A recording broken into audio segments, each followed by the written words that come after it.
All right, I am now joined by Victor Bruzzone, who I actually just he was not there for most of the time, but I just spent a few days staying at his apartment in Toronto, which I could say just for relevance here has a big Slavoj Žižek poster above the TV, Yeah, it's and true. There. also a mug with Zizek's face on it. It says I not to. Um, and we have Noah, who is new to the channel, and but who just put out a Zizek related video today, is my understanding. Yeah. And Ethan, who has been on here before, know him on Twitter as Mouthy Infidel. Although I think the YouTube channel is Electrons and Love. Yeah, we're having changed it back, didn't you? We have a Oh, bit you of an changed it back? We're having a bit of an identity crisis, but we'll get through it. All right. So yeah, this should be really interesting to watch. Since I, just to lay my own cards on the table, my favorite Slovenian has, way better than the other two whose names I know, which are Melania Trump and Mladic. But they have the has been on the show several times. Like the guy a lot. But I do find some of what Chibber has to say about the ideology stuff pretty compelling. So I'm going to be really interested to see how this discussion goes. You guys have any other thoughts before we kind of get started? No, I think I'm probably largely in a similar camp to you. I mean, I like Slavoj Žižek, but I usually don't understand what he's saying, and I do like Chibber quite a bit. So, yeah, be interesting to see what I get out of this. I have a feeling maybe Noah and I will be like a little bit more sympathetic to Žižek, and then you two will probably be a little bit less. That's my prediction, at least. Yeah, that's what I was thinking too. We got it, Victor. We got it. Fair enough. It's going to turn into a separate 2v2 debate. Yeah, I mean, I think I actually said to you, Victor, in Toronto on the last night that, my preferred flavor of Marxism is really not that Hegelian, and I don't know that much about Lacan, and I probably like Zizek as much as somebody possibly can, given those two things. But those are two big things. So in any case, let's get into it. So this was on the Jacobin YouTube channel, and let's just see how it goes. We'll watch a little while before we stop. Hi, everybody. So my name is Jeremy Cohen, and I'll be moderating this very special episode of The Jacobin Show today. We are privileged, honored to have with us two of the left's most important thinkers to speak on the important question of ideology and culture and what role these things play in the structure of capitalism, in working class organizing, and in left-wing politics today. So first of all, I'm honored to introduce Slavoj Žižek. He's a philosopher. Probably people know him, but I'll say he's a philosopher and critic whose work has covered everything from continental philosophy to psychoanalysis to Marxism. He's published over 50 books, from his first, The Sublime Object of Ideology, which meant a lot to me in college when it helped cure me of postmodernism, I used to say. And two, I think 3 recent volumes on the pandemic. And he's also been the subject of a number of films. Žižek also holds many titles at many universities, including the University of Ljubljana, the University of London, Kyunghee University, and New York University. Second of all, we're joined by Vivek Chibber, actually really the guest of honor today, in celebration for his new book, The Class Matrix, Social Theory After the Cultural Turn, which we'll be discussing. Vivek is the editor of Catalyst Journal and professor of sociology at New York University. He's the author of a number of books, including Locked in Place and Post-Colonial Theory and the Spectre of Capital. And again, today we'll be talking about his new work, which asks us to profoundly reconsider the role of ideology in social relations in capitalist society and kind of move past both, take in certain arguments from the cultural turn, but also move past them. So briefly, an introduction about the class matrix for those who haven't had a chance to read it yet. You should get it. You should read it.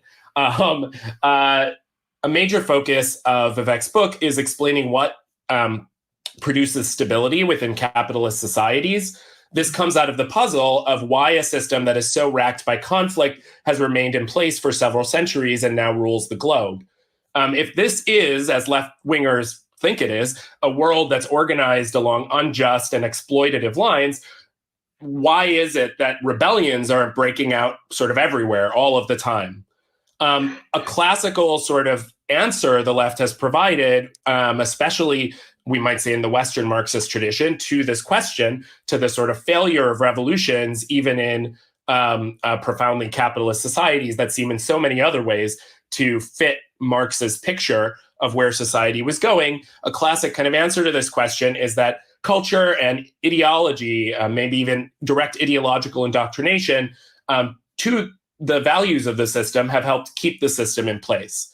Vivek's argument contests that claim and thereby goes against the current of a lot of social theory. So he's going to lay out that argument regarding the role ideology does and does not play in the process of capitalist stability for about 10 minutes. And then Slavoj will get a chance to respond before we open up a larger discussion. And I'll throw a few questions in the mix as we go. Let me start with the puzzle that Jeremy raised, which is the central puzzle that the book tries to deal with, which is how is a system like capitalism, which is at its root based on domination and exploitation, how is it still around after so many centuries? The classic Marxist tradition addressed this question over and over and over again. Now, at the heart of the Marxist theoretical framework, of course, is an approach called materialism. And materialism has several different dimensions to it, but at the core of it is the idea that people, when they pursue their politics or their economic goals, they are basically guided by what's called their interests. So at the heart of materialism, social materialism, is a doctrine that social action is governed by people's material interests. So in the gamut of Marxist history, the assumption was that when you pose a question like, how does capitalism remain stable? How do class actors interact with each other and engage the world? There was an assumption that the answer would be a materialist answer. It has something to do with their interests. In the decades after the Second World War, materialism became overshadowed by an approach which promoted and emphasized the role of culture and the role of ideology. Because in the post-war left, starting with the early new left, people like Stuart Hall and E.P. Thompson and Raymond Williams and people around the New Left Review, there was this conviction that Marxists had not taken ideology seriously enough. And so many of the puzzles for Marxist theory would be answered by looking at ideology. Now, why did they think that? It was because they were motivated by this very question that we're trying to answer today. Why does the system remain stable? The question arose because in the teens and 20s and 30s, it seemed like Marx's prediction that capitalism produces its own gravediggers and they'll overthrow the system. It seemed like that prediction was coming true. But by 1950, it was clear that in the West, you'd entered a period of political and social stability. So how did a system that was supposed to have been overthrown by the exploited class, in fact, end up remaining stable over time? That was the question that the Western European New Left posed for itself. And the worry that they had was this, that we know that the structure of the system generates conflict, that the structure of the system is built around exploitation. The problem is that that structure is not generating the kind of social action that it was supposed to, which is a social action of the workers organizing themselves and fighting around their interests. So they accepted the description of the class structure. What they were worried about was that the predictions about the political consequences of the class structure were mistaken. So the puzzle became, could there be an intervening factor between the class structure and political consciousness, political action, that disrupts and interrupts the predicted causal flow, the predicted consequences of the structure on action? And the immediate answer was, well, it has to be ideology. It must be culture. Starting with the Frankfurt School all the way into the Gramscians of the 1970s, held all of them together was this notion that Marxists have overlooked the way in which cultural hegemony, cultural influence, the media industry affects worker consciousness. And that was elevated to an even larger question, which is Marxists have overlooked the role of what's called the superstructure. So if you look at the intellectual history of much of the New Left, its single most important focus is culture. Its single most important focus is what's called the superstructure, things like that.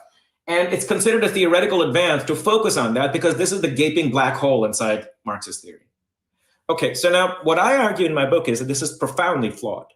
And it's profoundly flawed for the following reason.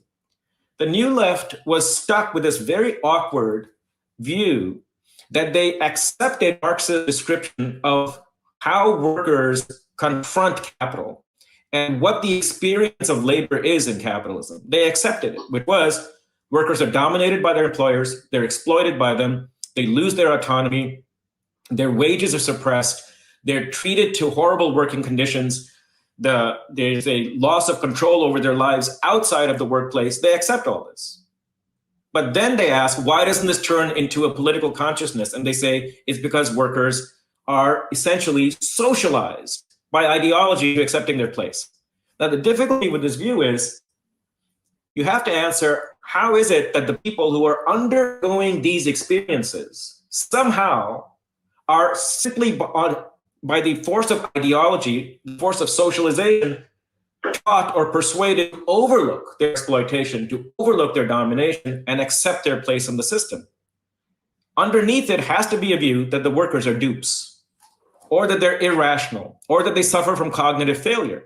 And in my view, this is a deep problem inside the entire framework of the New Left. They accept the description of the class structure, but then they refuse to consider the fact that workers might have good reasons not to organize, good reasons not to rebel, good reasons not to come together, and therefore either assume directly or imply that the workers are in some way cognitively deficient. So what I try to do in this book is to say, assume for a second that workers are reasonable, that they have a pretty good understanding of their surroundings. Could we answer the question of why they don't rebel if we work on these assumptions? And what I provide is an answer that the reason capitalism is stabilized in the post-war era is not because workers are fooled by ideology, but because the class structure, in addition to generating a conflict between workers and capitalists, has one more property, which is that it channels that conflict into manageable directions for capital. Marx was right, as was Lenin, as was Luxemburg, in saying that the class structure is built on exploitation and generates conflict between workers and capital. Where they did not sufficiently theorize was that the conflict does not have to take the form of collective action. They wrongly assumed that the conflict will take the form of workers coming together. In fact, what the class structure does is because it makes collective action, organizing, making unions so difficult, imposing all these risks and all these costs onto workers, workers find it prudent and rational to resist on an individualistic basis rather than take up all the risks of organizing themselves. Organizing, therefore, is not the natural consequence of exploitation and domination. It is an exceptional consequence, and it comes about in very particular circumstances through very particular work. The baseline reality of capitalism is that workers resist through individualistic means, not through collective means. But once you say that they resist individually, they will lose. They resist, but they lose because of course, their employer is the much stronger party. So the secret to capitalism is, while it generates conflict, it also underwrites its own stability by channeling that conflict into manageable ends. Ideology, therefore, was wrongly inflated by the New Left as the source of stability. The source of stability is the class structure itself. And this is why you have this amazing fact that wherever capitalism has gone, into so many cultures, into so many regions, into so many ideological complexes, collective action has been the exception, not the norm. That means then that it has a way of stabilizing itself wherever it goes. Well, what is the common factor wherever it goes? The class structure. It is a material property of the class structure to generate stability by raising the costs of collective action. This means that the fundamental flaw of the New Left was this. They correctly understood that the class structure generates antagonism, but they wrongly attributed to ideology the role of stability. The class structure does both. The problem with Marx and Lenin was that they didn't sufficiently develop the implications of their own materialism. They knew what I'm saying to be true. You see it implicit in their writings, but they didn't raise it to the level of theory. When the New Left encountered this dilemma and tried to raise it to the level of theory, they wrongly reached for ideology. All right, now if it's the case that ideology is not the source of stability, but the source of stability is the economic and material constraints that workers face, is there any role of ideology at all? I say there are two roles. In stabilizing dynamic of capitalism, ideology plays the role of rationalizing workers' and capitalists' actions. So the New Left thought ideology becomes the motivating factor. It motivates workers not to rebel. It motivates workers not to organize. In my view, what the motivating factor in stability is the economic and social circumstances and constraints that workers feel. What motivates them is a prudent, rational response to their circumstances. What ideology does is that it helps them live with the choices they've made. They make the choices based on economic and material considerations, but those choices that are then rationalized and understood and interpreted by them through ideology. So ideology is, in a way, the cement, the glue that fills in the holes where the material constraints of workers are doing the deeper work, the more fundamental work, when it comes to stability. The second role it plays, and this is, I flip the New Left and the culturalists on their head. Whereas they thought ideology is important in stabilizing the system, in my view, ideology is important in generating the destabilizing factors, which is when workers try to organize themselves and try to create collective organizations, ideology is what enables them to undertake the sacrifices, to undertake the risks, to undertake all the heavy lifting they have to do, because it generates what we might call a kind of collective identity. That collective identity, what we call solidarity or solidarism, cannot be brought about simply through risk minimizing or benefit maximizing calculations. It's going to require real ideological work. So the role of ideology is not so much that it stabilizes the system. The stabilization comes from the material circumstances of workers. The role of ideology is that it's part of the arsenal of the working class, of socialist parties, to generate the social political identities that help workers overcome a lot of the obstacles to collective action and help them willingly take up the sacrifices that are inevitable in any collective struggle. Ideology, therefore, has two roles. It is the means through which workers and capitalists rationalize their entrapment within the structure. Capitalists rationalize it as well. They have their own ideological functions, their own ideological justifications for why they brutalize people, why they do what they do. The second role that ideology plays is that it is an essential component of the organizing tools, the organizing kits that socialists and unions have for generating the identities that are essential to class mobilization. So what I'm trying to do in this book is, on the one hand, restore the materialism that is essential to Marxist sociology, to Marxist social theory, which says that social formations come and go based on the material considerations of the classes, not through ideology per se. Every social formation is rooted in a class structure which is important because of the way it generates class capacities and class interests. So I've restored interests to the core of the social theory that Marx has had. But then I don't erase the importance of ideology, I just reassign it.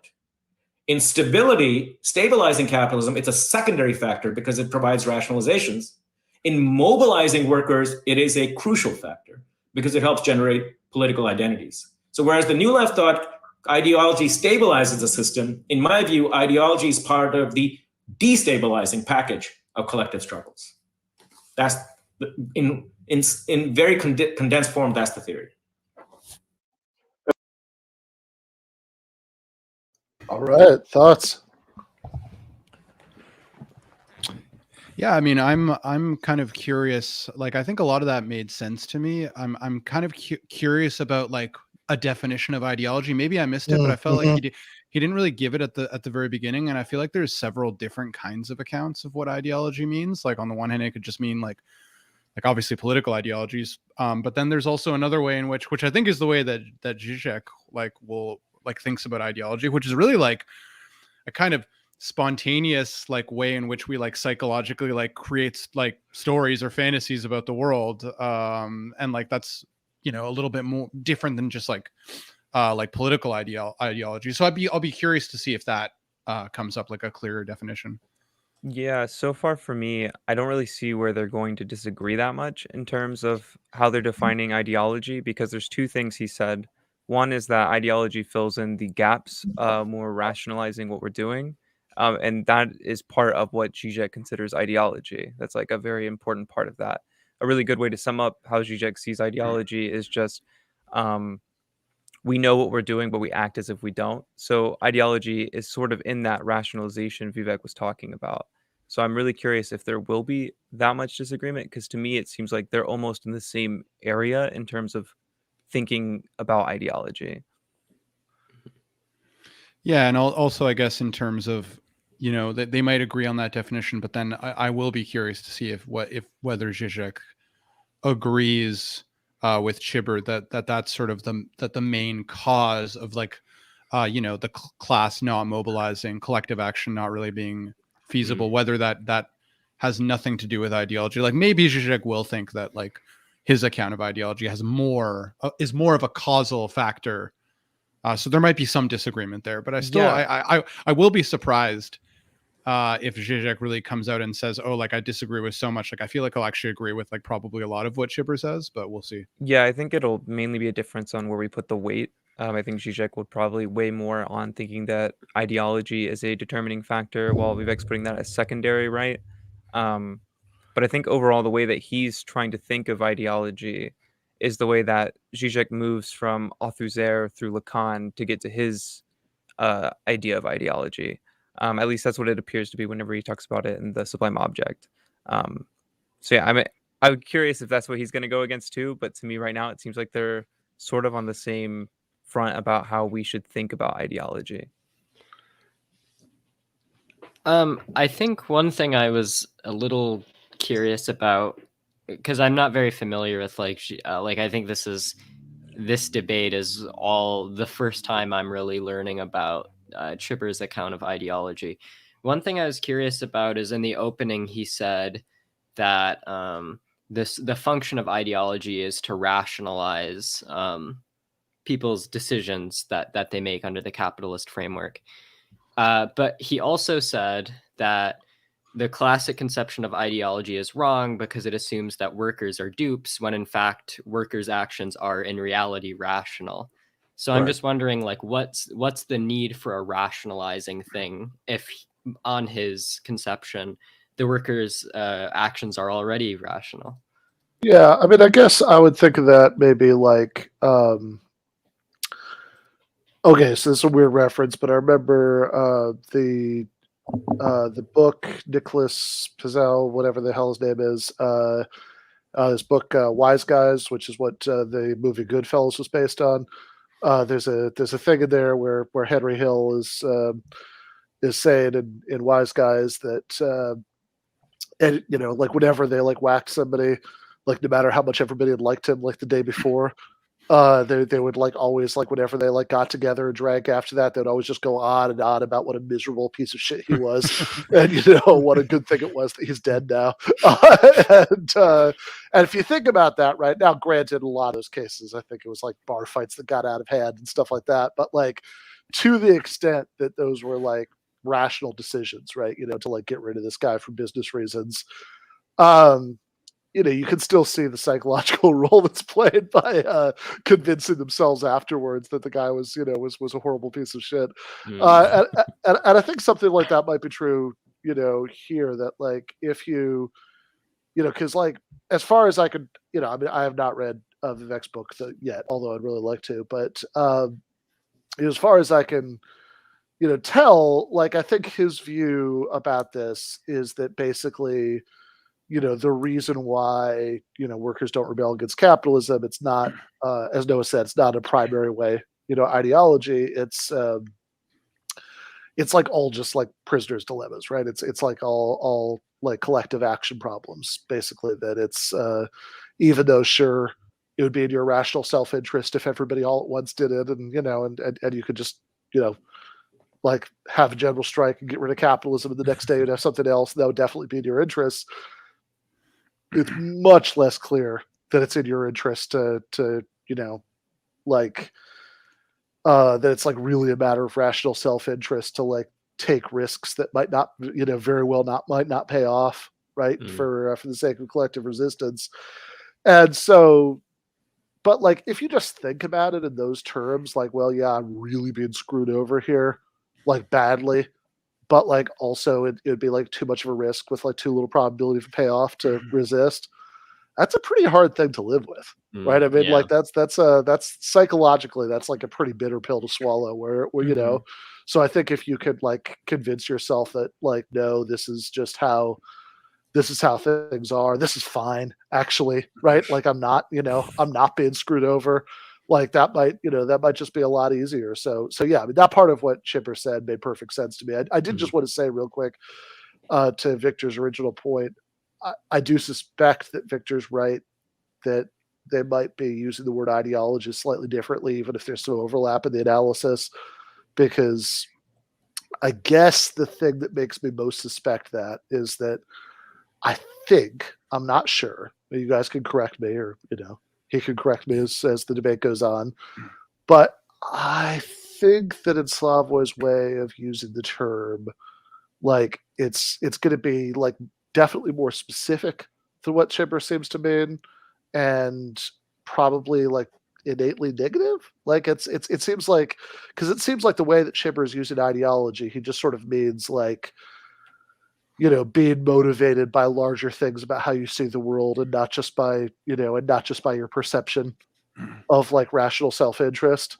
Because like the sort of first role that he's assigning to ideology, I think, is probably going to be consistent with the way that like somebody like Zizek uses the term, or for that matter, like Chibber's real targets, who are like the Frankfurt School and 70s Gramscians and all those people, use the word ideology. But Chibber's second way of using it to talk about like, solidarity, that people, if you're only motivated by self-interest, then the second you see an option to, cut a side deal with the boss, you'll sell everybody out, so like leftist ideology can help stop you from doing that.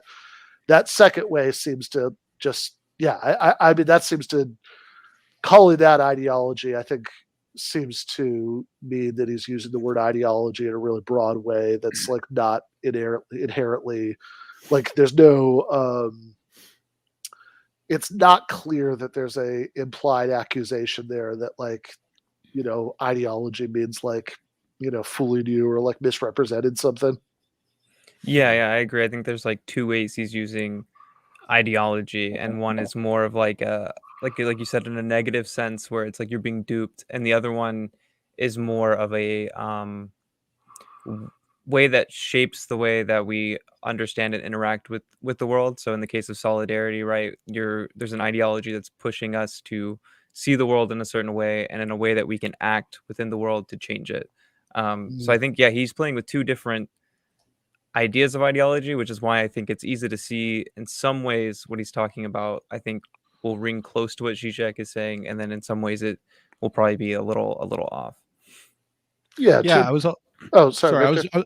I was just going to quickly add that, another kind of like layer too is, I think to some extent, the way that Zizek thinks about ideology is like really broad, because it's almost like a feature of just like consciousness for him, like his Lacanian, like it's like ideology just is a feature of like being a human being. It's like a spontaneous like thing that gets generated as being like a linguistic creature in the world. So in some ways, like saying ideology like causes us to not be able to rebel against capitalism would almost just be like, well, consciousness stops us from, because it's just like so broad. So I don't know, in some ways it's Yeah, like, and Lacanese or whatever, Lacanian psychoanalysis, it's going to be really tied to, the symbolic order, which is going to like shape and contour the world that we're in, which then contours what's possible for us in terms of like our action or our communication. So it's almost like Zizek's ideology is also going to be even more fundamental than just this simple, like, I'm being duped sort of ideology, but it fills in which is what I was trying to get to with what Vivek said, it fills in the gaps within like our rationalization, because it's such a broad thing that contours basically our view or perception of the world. Yeah. Oh, sorry. Oh, no, I was just going to say, I don't know if necessarily that he's using it two ways, but I think he's using it in a broad enough way that it would encompass both of them, right? So like that the sort of like ideology that, that tricks you, like just maybe the implied definition of ideology is just like, I don't know, like views that might motivate you, that that are not traceable to rational self-interest. But what are you going to say, Ethan? Yeah, I was just gonna say, like, like I said, I don't know much about Chibber's account, but one of the things I'm kind of curious about is just to know more what he means when he talks about like collective action problems being the source of like why we don't meaningfully rebel against capital. Because it seems like there are certainly cases where I think that's probably true. Like if you're an Amazon worker being threatened that, you might get fired if you agree to start a union, like, of course, the collective action problem is going to play into that. You might be more afraid to start the union because of a personal loss. But there are also cases where it seems like, okay, if this is really the only thing stopping us, why did we not elect Bernie? Or like, why aren't we electing more like left-wing politicians? Because it seems like the collective action thing applies less on like the, electoral level, I guess.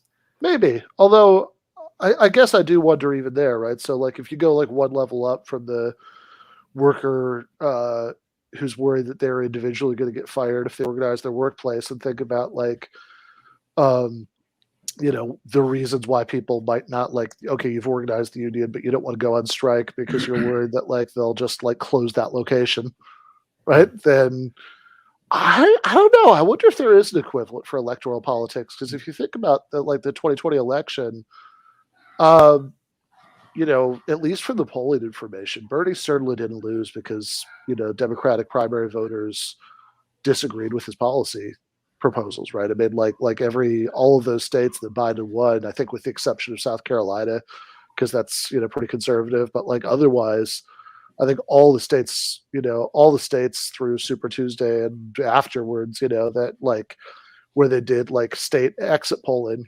on Medicare for all, right? I mean, the primary voters, were mostly for Medicare for all, and that was like Bernie Sanders is like practically synonymous with that, and the only other candidate in the race at that point was Biden, who was like the only candidate practically who wasn't even like pretending to meet him halfway on that, wasn't doing some sort of Medicare for all who wanted bullshit. So like why, right? I mean, it's like, and it seems like, well, the big thing is that they did. I mean, okay, one, I think a lot of people are like pretty cynical that maybe that was going to happen one way or the other, right? Because their whole experience of politics leads them to think that nothing important is going to change. But like then like tied to that, right?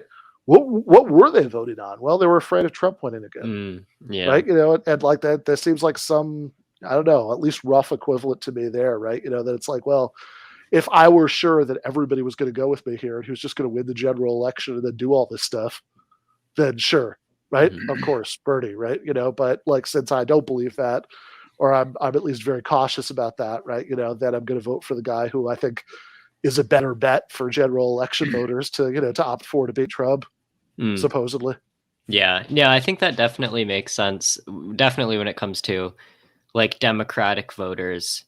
I do think that there is a problem with like, I'm not sure how much I buy that like the Republicans in this country are like really understand that capitalism is bad. They're just kind of afraid to act on it. Like, yeah, I don't know. That seems like a tough pill to swallow given some of the people I've talked to.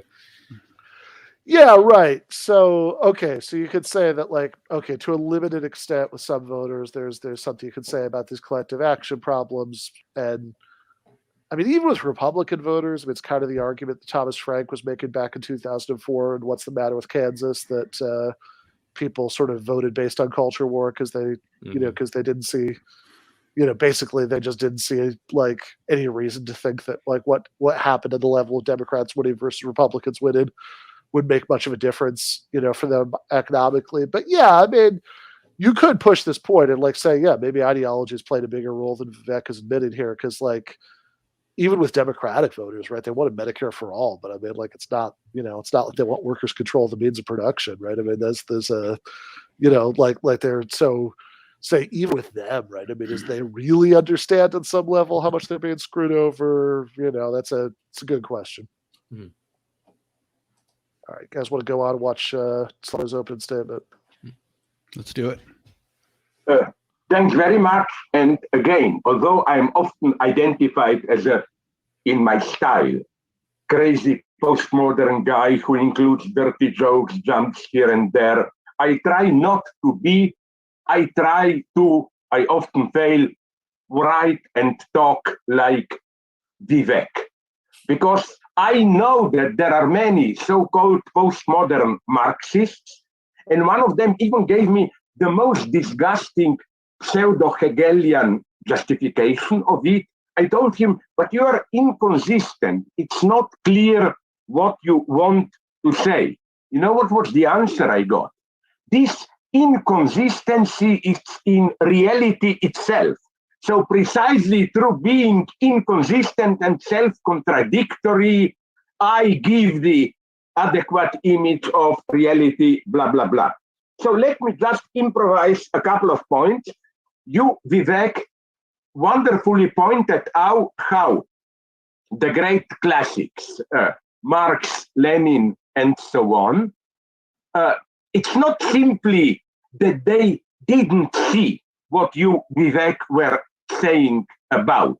In their political practice, even in their descriptions, they smelled it, but something was missing in poor conceptualization.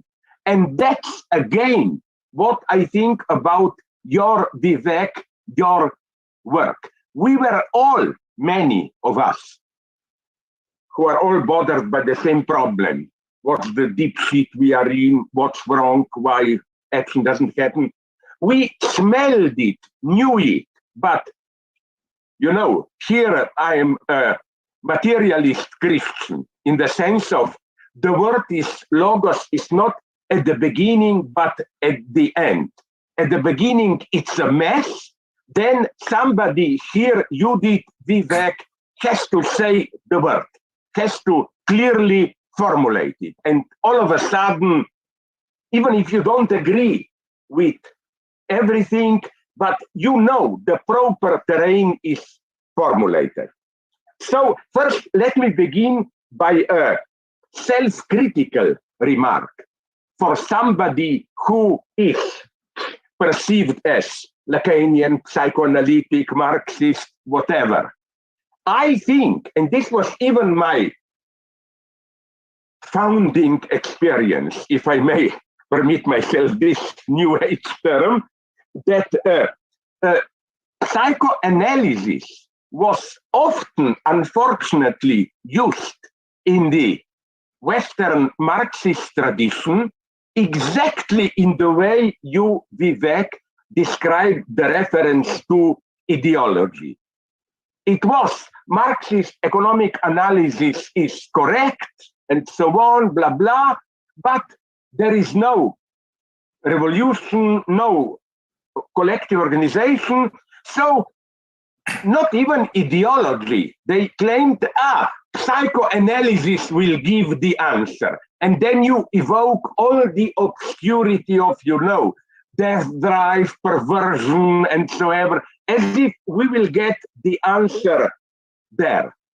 That's the temptation we should absolutely resist. And let me give you an example. Allow me to make a couple of points. That's my first point of this, what you, Vivek, called the materialism. I think that for me, the formative experience was not mine. I was happy to have a permanent state job, academic, but my experience with precarious workers, like it was in London, of all places, that a couple of times I don't like Uber, they exploit workers too much, but how does Uber exploit workers? In a way which, not as an ideal force up there, but in their very material experience of work, in some sense, it makes them feel free, not only free, but even small entrepreneurs of their own. An Uber guy told me, listen, it's wonderful. There is no capitalist exploitation. He even knew about Marxism. He says, you see, I own my own means of production, my car, so nobody is exploiting me. The company is just providing to me the general frame, and I work when I want to work, in my conditions, in this sense, and so on and so on. And then I failed, but I engaged in a debate with a guy because I tried to tell him, but do you know to what extent, like, your long-term perspectives are uncertain? You don't have healthcare, security, and all other stuff. And he was aware of it, but he said, and I am now doing pretty well, I don't care about that. And he wasn't stupid. I understood him. In a way, he lived relatively well. He said, if I want, I take a weekend off, I work when I want. Another thing, and here I come back to your point, Vivek, is that I told him, but are you aware that instead of experiencing your situation like we all Uber drivers against the company, Uber, their blah, blah, you perceive your competitors as the other Uber drivers. The very form of this Uber precarious work in its materiality, not in some complex collective psychology level, prevents solidarity. Because again, in your material everyday life, your company, which is really reaping the profit, appears innocent. Oh, they're just organizing it. And the bad guys are your co-workers, precisely. So here I see a simple situation where, without any big, deep psychology notions or whatever, you can see how, in this specific case, how the very material organization of precarious work, in the sense of Uber driving, prevents social solidarity, and especially important since we live in an era where fetishism of choice is almost the main choice, even if choices are vacuous. What are our choices, even in politics? Mostly they are like, Pepsi Cola or Coca-Cola and that type of stuff, But the point is that they make you experience, but again, in your concrete material life circumstances, they make you experience as a free agent, a small entrepreneur of the self. Because again, that's the big category of today's capitalism. The idea is, and again, I read it in a materialist way, in Vivek's sense. It's not something preached out. That's the big. Can I just say one thing, Slavoj? Let me say one thing. Please. Taking Uber as an example, my view, my general approach, which I think is the approach socialists used for more than a century, is that you start on the assumption that workers have a pretty good understanding of their working conditions. They're not fooled by it. They're not duped by it. So let's look at Uber. Okay, Uber drivers are exploited in some way. They are part of the working class in some way. But then they have this feeling, as you said, that, look, I'm my own boss. Yeah. Now, is that a mistake? Well, it's not, in the following way. Yeah. That they are capturing accurately a dimension of their laboring experience, because they are, in fact, in a labor process where they have a great deal of autonomy from managerial control compared to somebody in a Walmart or an Amazon warehouse or in a factory or in a fast food restaurant. Now, this has been true throughout the history of capitalism. Workers, Uber drivers, are sort of like owner-operators or like farmers, independent farmers who sell their products to a marketing board or to a merchant who then exploits them through manipulating prices. If you asked a worker throughout the history of capitalism, we will give you a choice. You can work in a factory where there's an overseer bossing you around every minute of the day, or you can work at home or drive your own rickshaw or drive your own bicycle or drive your own taxi. You'll still be subject to some controls, but it'll be a different kind of control. Which of these two would you like? They have always preferred some degree of independent control over their own labor. So what's distinguishing the Uber driver from a factory worker is what we call the labor process, the facts about the labor process. And when he says to an intellectual, hey, I'm much more free here, a lot of intellectuals will then try to convince him that he's not. But he in fact is. He is driving the car, and he'd much rather be driving the car than being bent over a production line manipulating physical objects. But those same Uber drivers today, in fact, are trying to organize. This is true across the capitalist world. There is a growing wave of organizing drive amongst Uber drivers, which means they are aware of the fact that they have some autonomy, and they are aware of the fact that their bosses, Uber or whatever company it is taking a very large cut of the money that they're making, and in fact is subjecting them to all sorts of other kinds of liabilities and injustices. So both facts are true. And there's nothing that the Uber drivers, that we're going to tell the Uber drivers as we are highfalutin intellectuals, that they don't already know. Now, why is their organizing experiencing such mixed success? It's for the reasons Slavoj says. They are workers, but they're atomized. They don't interact with other workers. They only see them for 5 minutes, 10 minutes. And in fact, they might even be competing with those workers in many ways, which is kind of true in capitalism generally. I mean, maybe you don't see them at all, right? There's not like a hall like there would be if you're a taxi cab driver. So when you do an analysis of Uber and you try to ask two questions, why has there been less organizing amongst Uber drivers than other kinds of workers? And then why is the organizing, when it happens, somewhat less successful?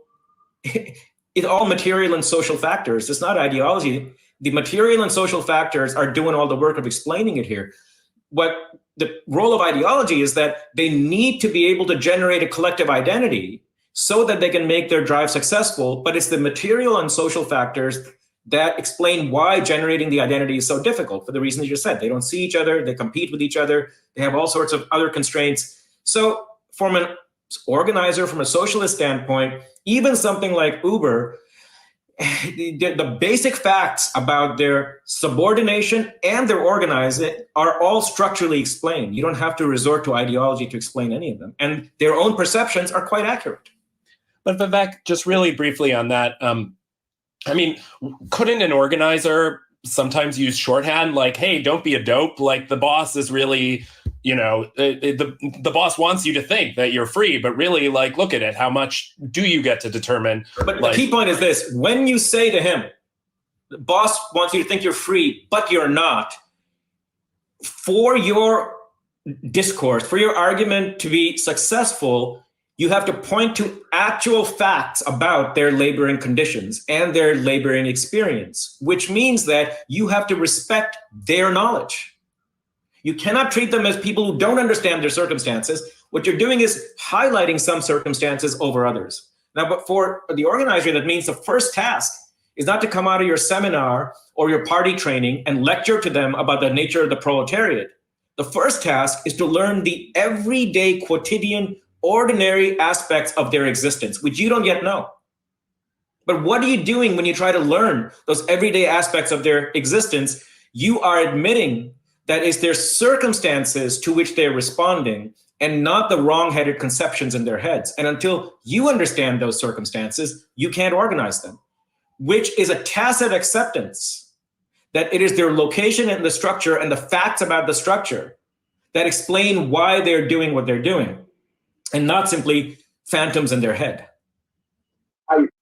If I mean, I deeply agree with what Vivek, you said, in what level. I think that although we were all trained by them, learned a lot from them, from Western Marxists, but especially in their extreme forms, like he's not always bad, but some of the texts by Marcuse, some speculations by Adorno and Horkheimer,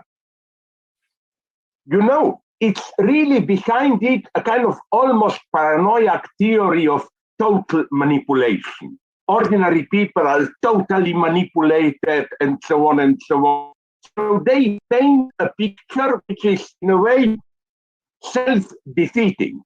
They paint a picture from which it is already clear that nothing can happen. And I don't have time to develop this, but this is a sense in which I think much of today's this predominant liberal left critical thought almost, I will be now cynical myself, enjoys its defeat, enjoys painting the situation as the one of total manipulation where we cannot win and so on and so on.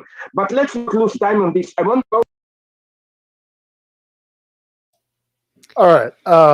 Probably as close to a national stopping point that we can get anytime soon. What do you guys... I gotta say, I'm amazed. I'm amazed by Chibber just being able to power into Zizek's momentum. I feel like that's a rare.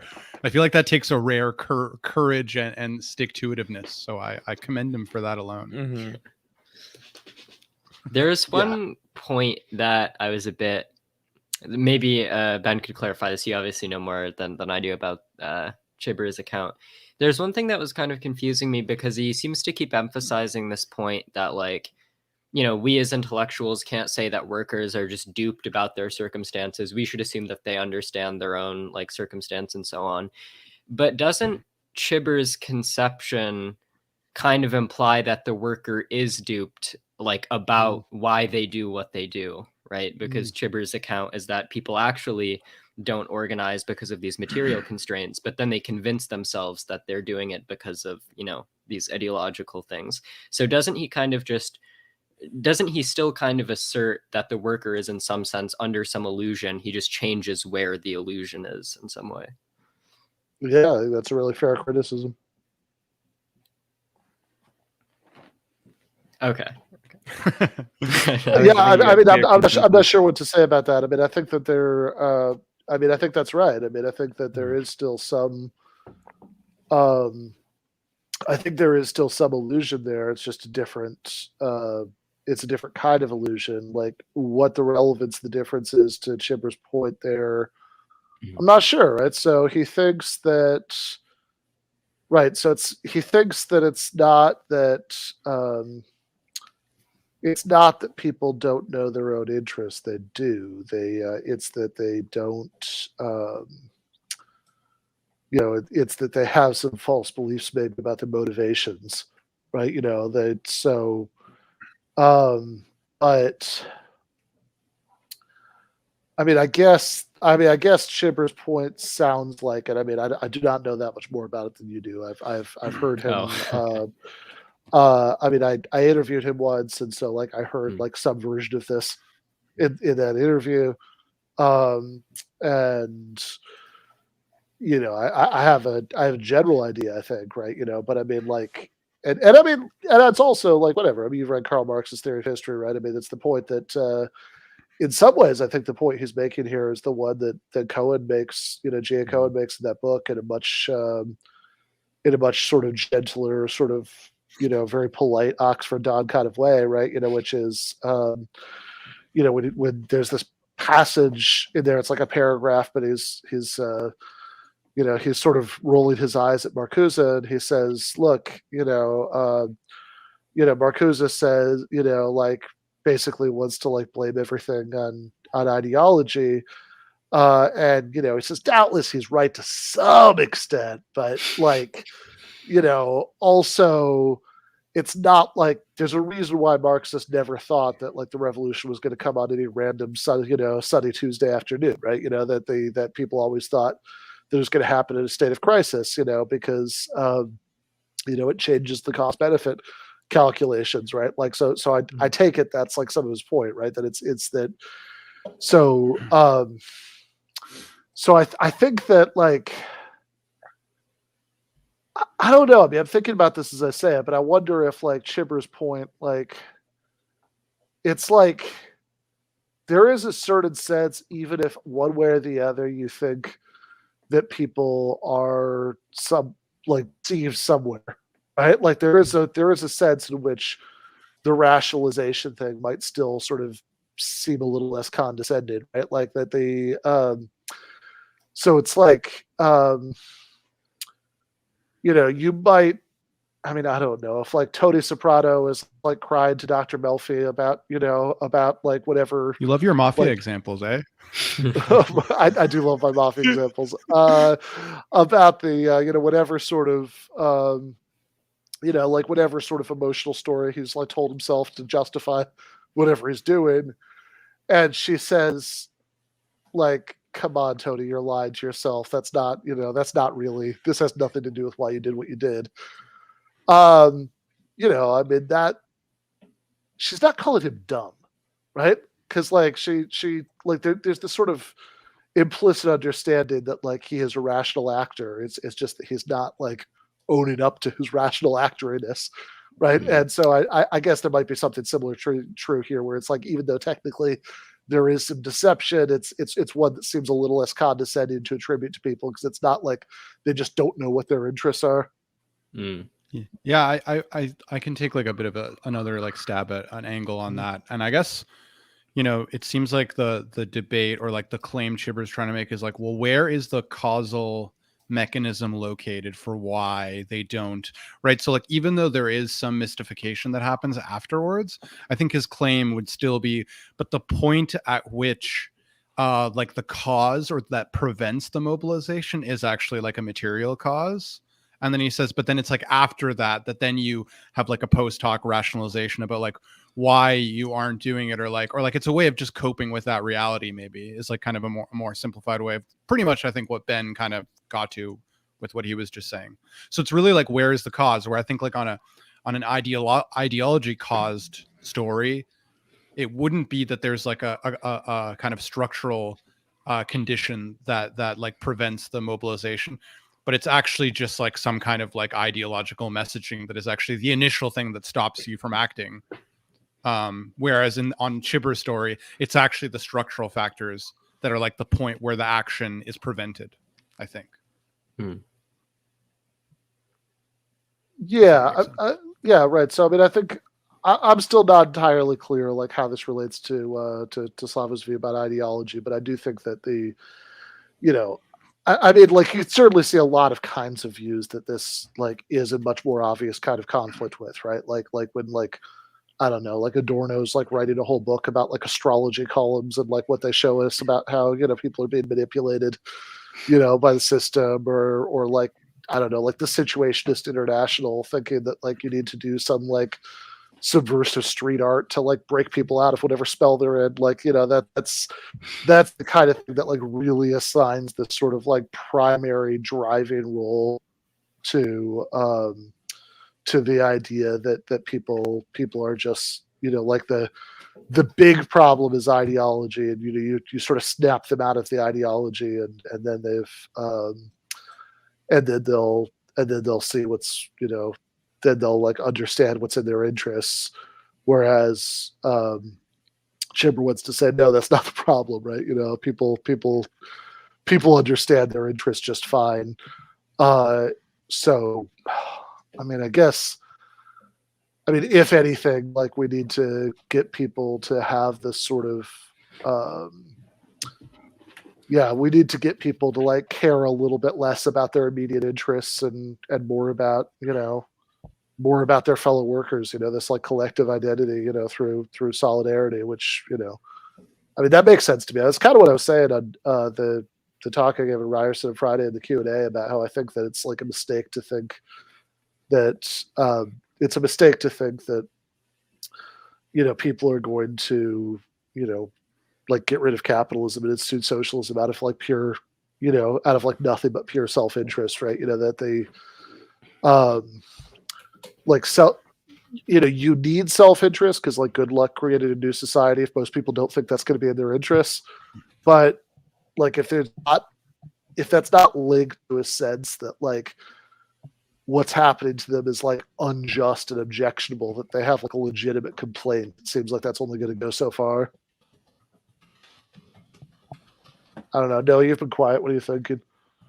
Yeah, kind of tangential to what you're saying. I think not only do we need to show them that something like a socialist future is in their self-interest, but I think one thing, at least in how I conceptualize ideology, plays a role is saying that what is possible. So Zizek has a whole thing on cynicism being the biggest ideology today, which keeps us from thinking that any sort of change is at all possible. So I think one of the things that we really need to do is show to people that it is something that can actually happen if we take it seriously enough. And I think that's sort of one of the problems with ideology we have right now, is staying with Zizek's idea of it. It contours what is possible. And so in the current ideological sort of society we're in today, we don't even think that is possible. So not only do we need people to think about socialism in their self-interest, but that it's actually a possibility if we really want to kind of shift our perspective. It's kind of similar to what Ben writes about in your book, right? Like the pathologies of powerlessness also kind of reminds me of that. Just like the idea that like that like, I guess it's like a reaction to, I mean, maybe it's not quite the same, but I was thinking like it's like in the reaction to like feeling powerless, like I guess there's all these other kinds of things that get perceived as more important that then like kind of distract from the real work that needs to happen. Yeah, I mean that ties in with the video I actually put out today, which is the courage of the politics of hopelessness, which is that we get wrapped up in sort of non-important issues that Žižek calls it inner passivity. So it's a type of activity that actually prevents us from doing the real activity. That ties right into that sort of idea. And maybe that's why that could be a reason why Žižek was such a fan of your book too, Ben, because if maybe it fits with his view. Yeah, no, yeah, I think that could be. So, I was also just quickly kind of curious just about this claim, though. I was thinking before, like how reasonable is that, like, or I guess rational are workers, and I guess like just the claim like people know their interests. Like I guess my intuition, like setting aside, Žižek or Chibber or ideology, is like, I don't know, it seems kind of to me that people don't really know their interests, but I don't know. I guess it just depends on what we mean by interest. I mean, I don't know. That's just like intuitively what it seems like to me. I don't know what you guys think, but yeah, I think that there's like multiple things. Like when we talk about do people know their interests, I think like if we're talking about like in the case of like unions, I think like most people probably know that if they had a union, they'd be better off or something like that. When it comes to like the more, because we're trying to explain like why capitalism still exists, I do agree that I don't think it's true that people just sort of like intuitively know that like socialism is a superior economic system than like as opposed to capitalism or something like that. And so I think that's probably true.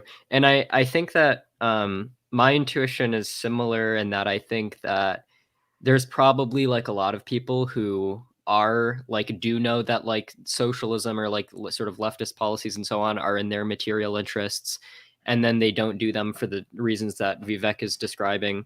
And then I think there are also probably a lot of people, particularly on the right wing, who are just genuinely duped by like, you know, desert arguments or like voluntarist arguments for capitalism or something like that. And so I think in explaining like why people don't achieve socialism, I think there's probably a lot of room for various different expectations for different sort of groups of people.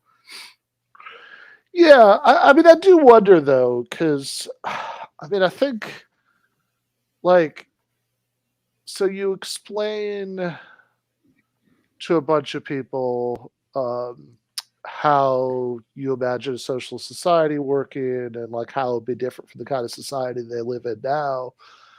And, you know, I mean, look, it is clearly true that some people just have like, you know, like very reactionary views. Some like working class people can have very reactionary views, right? Of course, right? You know, but like I think there are a lot of people who are going to reject that less because they think that like they're like appalled at the thought that it, you know, that it you know, violates, you know, that like achieving that would violate capitalist property rights or something.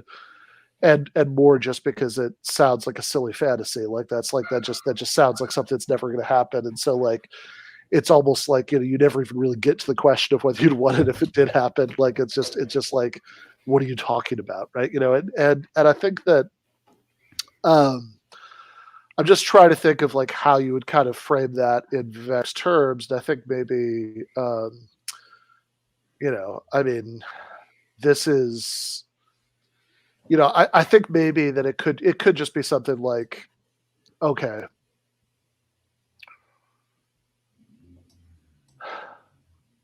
you sort of recognize on some level that there are these incredibly deep impediments to like trying to change society to anything like that extent, right? Like, and maybe you even have like a pretty rational, you know, even if like whatever, you're not like, we don't need to attribute like crazy amounts of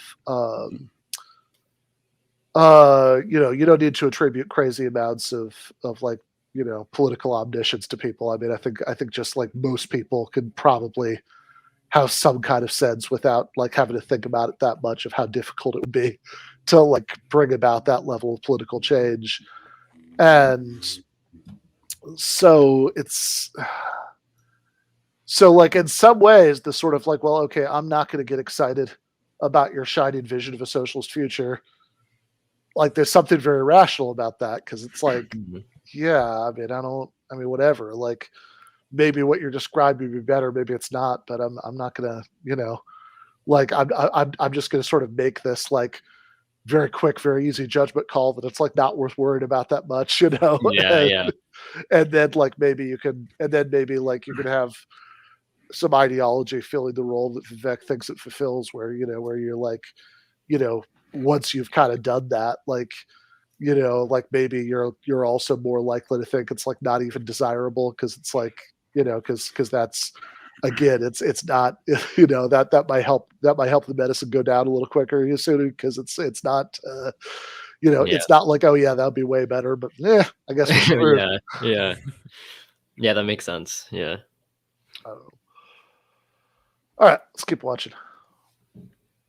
To another point which seems to me crucial, the way you, Vivek, turned around this notion of ideology. Yes, you know, what's the strategy of, I don't use this term in paranoiac way, of those in power. The moment workers try to organize, okay, if I were to be official ideologist, I try to use this term in a non-paranoiac way, or propagator, and you read this all the time, and Uber drivers try to organize themselves, I would tell them, but no, we live in a post-ideological world. You are anachronistic, you know. It's the ruling discourse. And again, I agree with you, Vivek, this is not a couple of big guys paid by I don't know whom, but this is their experience, that if you mention trade unions and so on, no, you are talking about the old industrial capitalism, we live in a different world, and so on and so on. So how the category of anachronism is crucial here. Next thing, this is not, now I come to, I don't think we have a disagreement here. I will try to be still a materialist, but I would say this, the line of reasoning which is present by some disappointed Marxists, I wonder, Vivek, if you would also reject it like I do, is now I have problems with him, ultra-Maoist Alain Badiou. You know what is very brutally his answer to revolutionary non-activity of the working class in Western countries? In a kind of a brutal Leninist Maoist way, he says, yes, they are all from the global perspective of the entire world. All of the Western Europe and United States is already workers' aristocracy. They are already bribed, so we should simply discount them. They are no longer, and then they are involved into this. It's the worst thing. I think this, I just wanted to pause to say that I think this might be the only time I've ever heard him just like preface something by calling it brutal and Leninist and then disagree with it.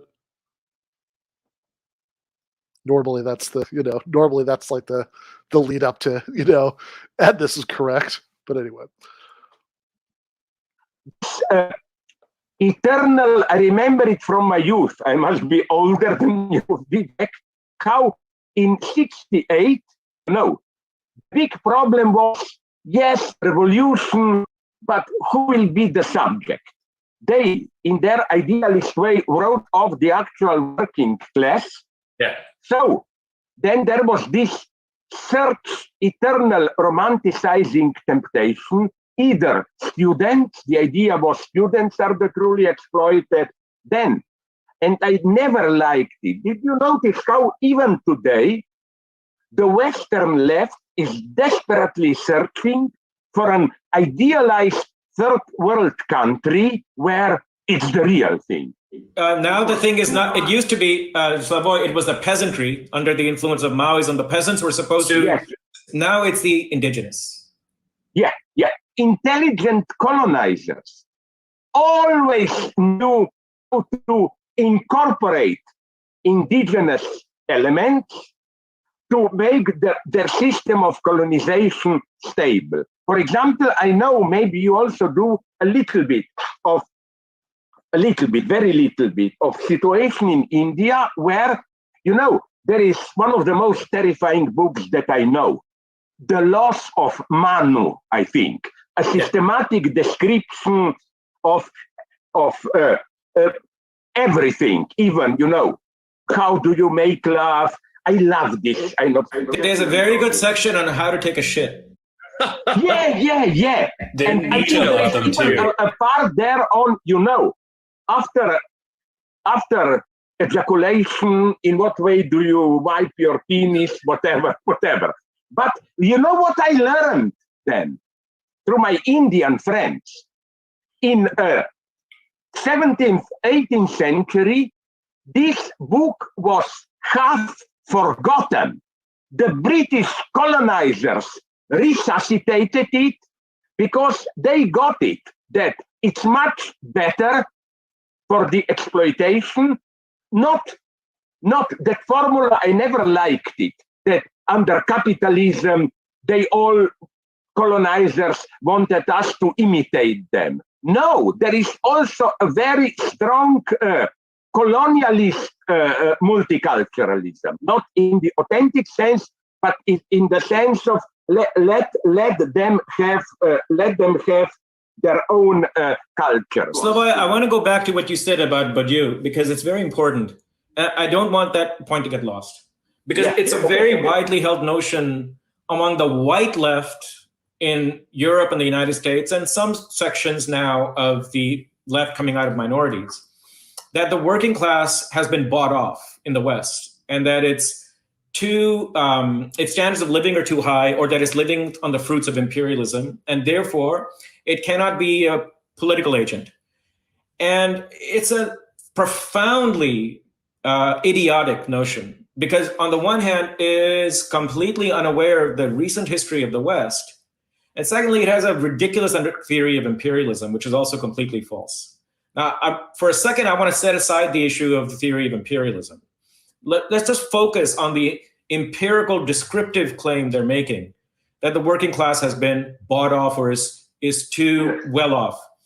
These theories are promulgated, as you said, in 68, the generation of 68, that new left. Let's just examine 68 for a second. What happened in 68? 68 was the last great wave of strikes and labor uprisings in the West. Exactly at the moment that the student left is writing off the Western working class, the Western working class went into the largest wave of strikes we had seen since the 1940s. That was in the midst of the highest wages that the working class had had in the 20th century. So first of all, the idea that wage levels, rising wages, make workers conservative was blown to bits right there, right in 1968, because their wages were so high. Secondly, the idea that the working class is therefore too well off to do anything is also blown to bits right there in 1968. Yeah. The question for us is why, and I addressed this in my book a little bit. Why, when wages are so high, did workers organize in 68 and go into strike activity? It's because the material well-being of workers includes many things other than just wages. What was happening in the late 60s in the United States and Europe? Wages had gone up, but so had work intensification. So had the level of injuries. Work days were getting longer and longer. Unions were no longer responding. That's why so many of these strikes are what we called wildcat strikes. They were strikes that the unions had not authorized. Workers were angry not at just at their bosses, but also at the unions, and wanted to disrupt the unions. All of this happens in 1968 in the middle of the greatest prosperity that capitalism has ever seen, and in the middle of rising standards of living if you just measure them through wages. Even at that moment, this theory was blown to bits. But now look what happened. Look what's happened in the past 30 years. The notion that the white working class has been living high on the hog, or has been having this incredibly lavish lifestyle since the 1980s, is, for the left to advance such ideas, is disgraceful. Not only have standards of living been stagnating, not only has the workplace conditions been getting worse, not only has there been more and more speed up, for the first time in a century, the white working class in the United States has found its life expectancy shortening. For the first time, with all the medical advances, with all this glorious, somehow, this supposed increase in standard of living, they are dying faster than they did 10 years ago. They're in the middle of an opioid crisis where the level of death in this country from opium overdoses, from drug overdoses. And there's a reason why Angus Deaton calls it deaths of despair. It's coming from, on the one hand, a steady deterioration in their standards of living, and on the other, a conviction that nobody cares. Nobody gives a shit. The political parties don't care. The intelligentsia doesn't care. The media doesn't care. In fact, they're told if you're white and you're poor, you must be the biggest loser in the world because all of the imperial profits in the world come to you and you're still poor. It's all your fault. This is the reality that they face. And this is what I think, finally, the left is, you're right, there are a lot of sections of the left that still prefer a dark-skinned person in a hula dress as their universal subject. They still prefer that because it's exotic. But finally, there is, I think, in the United States and in some parts of Europe, a realization that white people can also be exploited. And that the struggle for justice isn't a tribal struggle between different colored people. It's a struggle between classes. And there's multicolored people on top and multicolored ones on the bottom. This is coming around.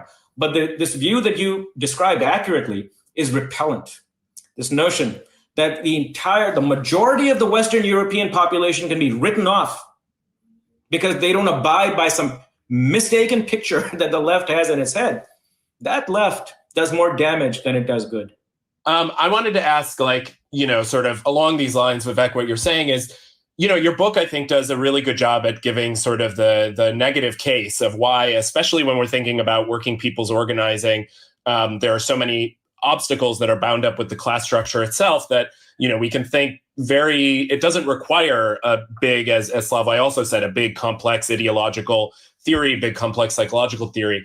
I'm curious, though, about, it's interesting to write this kind of book at this time, say in the United States context, because there are some like genuinely crazy things that people seem to believe, like, for instance, that the 2020 election was stolen, and there is, around figures like an intense seeming adherence to personalities on the right, et cetera, that relatively neglected, exploited people, like some of the people you're describing, are often beholden to. And obviously, there's a long history of thinking about, ideology as helping to explain kind of the seeming irrationalism in the history of ideology, theory of ideology about racism. And then, today in thinking about, well, why do people believe, some people believe vaccines have chips in them or whatever. So I'm just curious, like, what you think about. Look, the view that I hold is not that ideology does not exist, or that people don't misunderstand things about the world, or they're not misinformed. The view that I hold is quite simple, which is that the more you ask questions about people's immediate experiences, the less they're going to be fooled by ideology. So if for socialists, the first order of business was always organizing workers against their bosses, organizing workers at the workplace around their interests. Now, on those issues, what are my basic interests with regard to my job conditions, my wages, the speed of work, what I need outside the workplace, I need as a working person? On those issues, you should expect workers aren't fooled. They have a pretty good understanding of what their interests are. But the more you move outside their direct experience and ask them their judgments about matters for which they need access, not to their direct experience, phenomenological experience, but to information. An example, economic policy. If you ask a worker, what are your basic needs, your economic needs, they're going to be pretty accurate in what they tell you. Pretty accurate as in you have no reason to misjudge what they're saying because they experience it every day. They know that if I don't have a good enough wage, I can't buy food. They know that if I don't have some sort of limit to the working day, I'm working myself to death. They know that if I don't have some sort of childcare, we have very difficult decisions in our family about who's going to stay at home and take care of the child. They know these things. They will have a pretty good understanding of them. Now you ask them, what kinds of economic policies can make it better on these very dimensions for you? What policies will help you hold on to your job? What policies will help you have rising higher wages? What are they supposed to tell you? On that, they have no direct experience. They have to rely on the views of experts. Now ask them, what kinds of policies, what do you think went down in this election? Do you think it was a fair election? Were the votes counted fairly? They don't know. For these sorts of things, the last two, policies, what happened in election, they have to rely on information that other parties are giving them. And that information can be manipulated. Now, in the United States, why do so many working class people believe that the election was stolen when it clearly was not? I think it's not that hard to understand. First of all, they believe the system is rigged top to bottom. They believe everybody on both sides of the political spectrum is corrupt in the political establishment. They also believe that nothing is beyond these people. They believe that if they can, they'll take everything away from me because they've been taking it away for the last 40 years. And they also understand that they are powerless to stop it. They're completely cynical about the system. They believe it's been captured by the elites. They believe the elites will do anything to hold on to it. And now along comes Trump, somebody who they believe is contemptuous, which he is, of the system because he's a sociopath. And he says to them, look, this party stole. And why would they believe Trump? Two reasons. The party's been screwing them over for 40 years.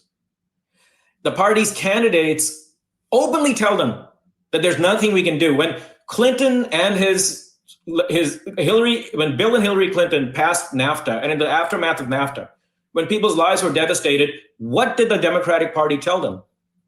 Free trade, man. Free trade is like the laws of gravity. There's nothing you can do. You lost your job? Tough shit. Suck it up. Go find a better job. This is their party telling them this. Now they're told that that same party has stolen the election. There is a chunk of them that will believe it because they're utterly cynical about the system. And what did I say in my book? For the working class, when it finds that it has no power in its class position, its go-to ideology, its natural ideology is cynicism and a belief that the entire system is corrupt because, in fact, that's how you rationalize what's happening to you.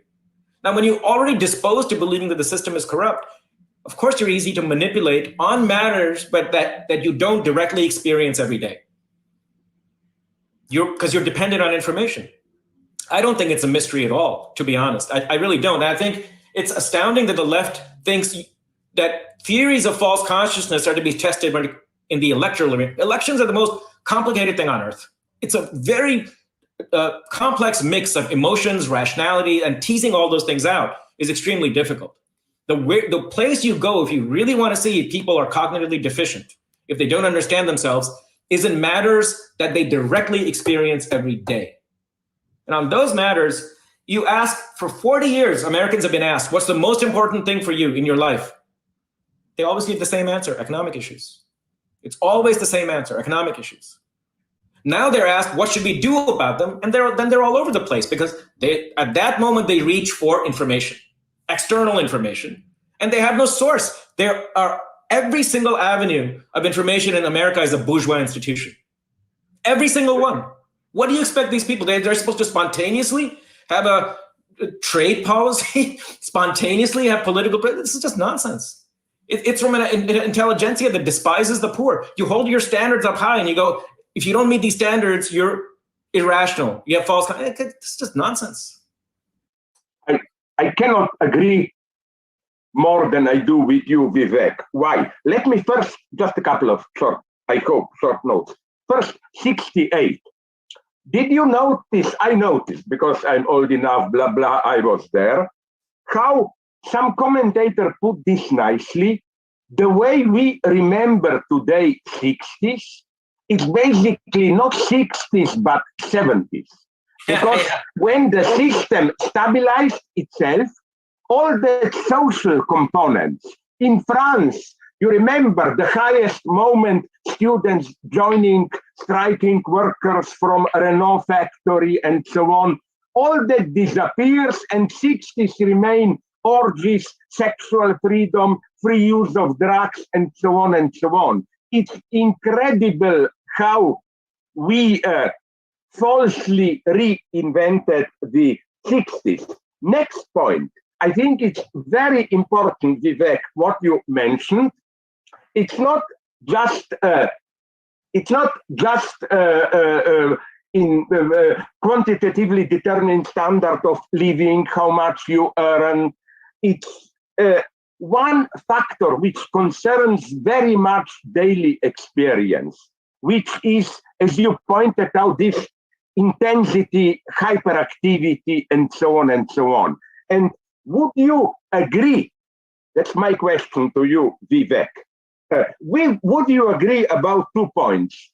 First, that one, paradoxically, of the reasons of the stability of the system, it's precisely its hyperactivity. It's not that you don't do anything. You have to survive today. You have to be hyperactive all the time. And precisely this hyperactivity doesn't give you not even a chance to withdraw, but more important, now I come to my topic. It's crucial what you said about this. People don't believe it, cynical, distance, and so on.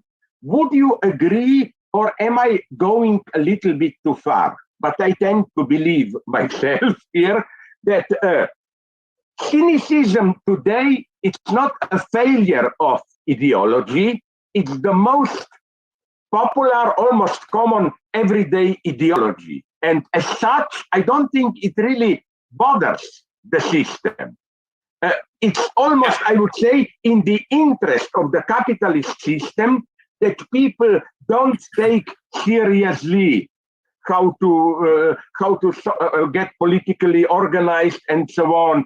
What the regime prefers is something like politics always gets corrupted, you will always be screwed up, just stick to your private interests. So we have this paradox that maybe the predominant mode of, I still call it ideology, is this cynical distance towards everything. So let me take up both points. Yeah. I very much agree with both of them. And let me rephrase what you said. As regards the first point, which is what you call hyperactivity. I think this is a absolutely natural and pervasive consequence of neoliberalism. Now, by this hyperactivity, what are we really talking about? What we're talking about is, in the last 40 years, all of the protective institutions that the working class had built up from the 19-teens, trade unions, social safety nets, medical care, childcare, neighborhood associations, social gatherings of any kind, have all been torn apart. Productivity has been stagnant, wages have been stagnant, precarity has become now pervasive. So what do workers do? They are constantly on the treadmill trying somehow to survive. The hyperactivity, Slavoj, that you're talking about is the hyperactivity of somebody trying not to sink when they've been thrown in the water. They're just working their asses off. They're terrified. They don't know what old age is going to bring them. They don't know what will happen if they fall sick. The biggest cause of bankruptcies in the United States today is when somebody falls sick. How barbaric is a system where if you fall ill, you lose everything you have? So the hyperactivity is a material hyperactivity when you shut off everything else in your universe and you just look at getting through the day. And there's no better way of stabilizing the system than to turn people into hamsters who are just on this roller thing, constantly working, constantly just trying to stay alive. Your second point about cynicism flows directly from this. The cynicism, you're 100% right. You can call it ideology, and I do. It's a rationalization. But what is cynicism really? Cynicism is the belief that nothing can be changed. Now, it is a natural and accurate understanding of the reality around them when they are atomized, when they don't have political parties, when they don't have institutions. Of course, they'll become cynical because it's the only way they can make sense of the lives that they're living. When they have no choice in any important decision in their lives, the natural response to say is, this is just a fact of nature and I will never be able to change it. Now, your point was, doesn't this serve the ruling class? Of course, because when you're cynical, what's your natural next step? Is to opt out, is to give up, is to not try to change anything. No, Chomsky said this a very long time ago. He said, the genius of the American system is this: it doesn't try to take away your rights. It just makes it not only impossible, but also to you, it seems pointless to try to exercise those rights. You don't need authoritarianism in America. Half the population already doesn't vote. You don't need to make people scared of changing something because they already believe they can't change anything. That is a natural response to cynicism. And it is astounding to see self-styled progressive and liberals now come and heap shit on these people because they're cynical about the system, because they're not organizing, because they'll be easily manipulated, because they feel that the election is stolen. Trump didn't invent this, Hillary Clinton did. For 4 years, she said she won the election, but the Russians stole it. 4 years. And it's supposed to be Trump who's the stolen election dude? Both parties are doing this. Both parties are slowly encroaching on the democratic space.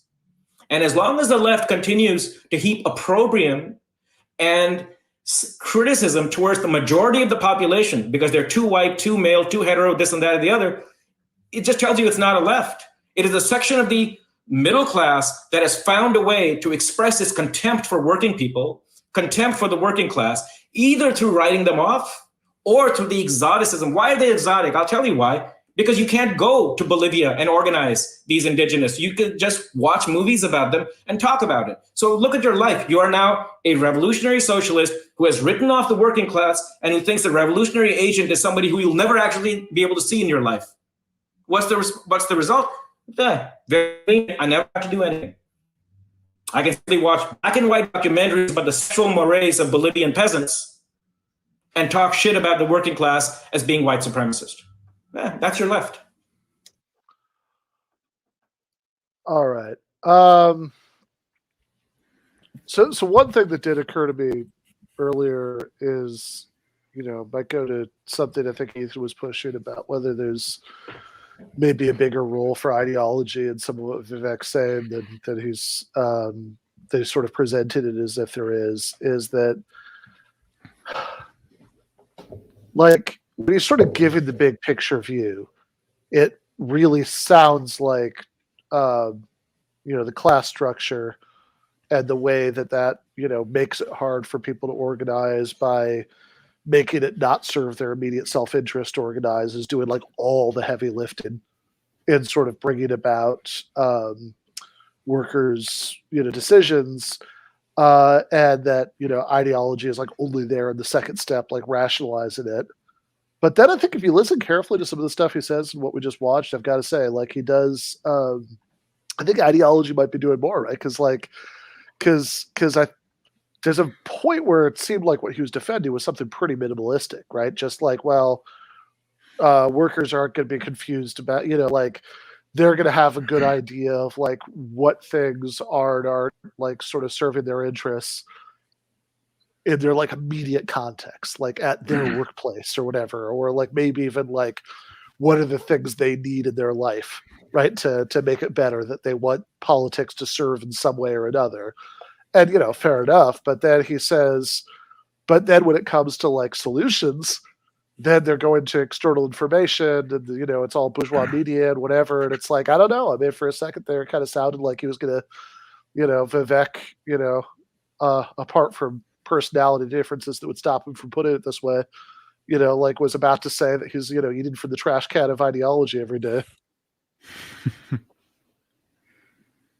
Yeah, I think what we end up seeing through him talking is that they're, like I said, I think at the beginning, I'm going to pat myself on the shoulder. I think I got it right. But at the end, they don't really disagree. I tend to think I am right.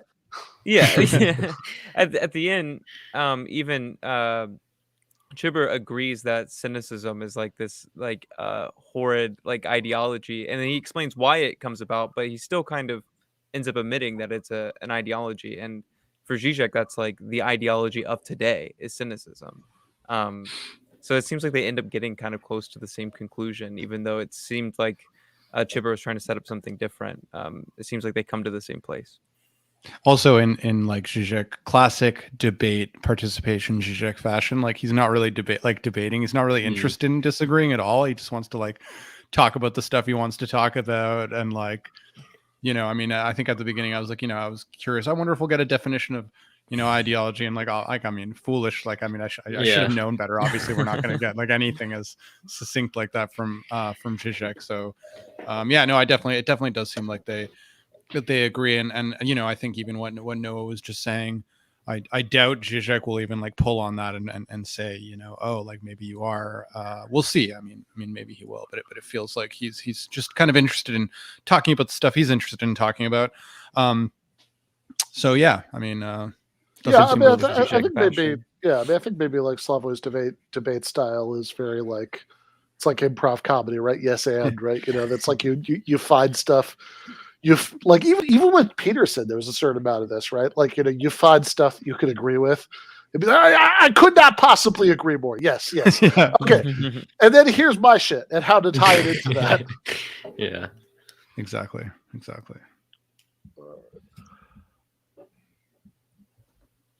I mean, I Totally agree.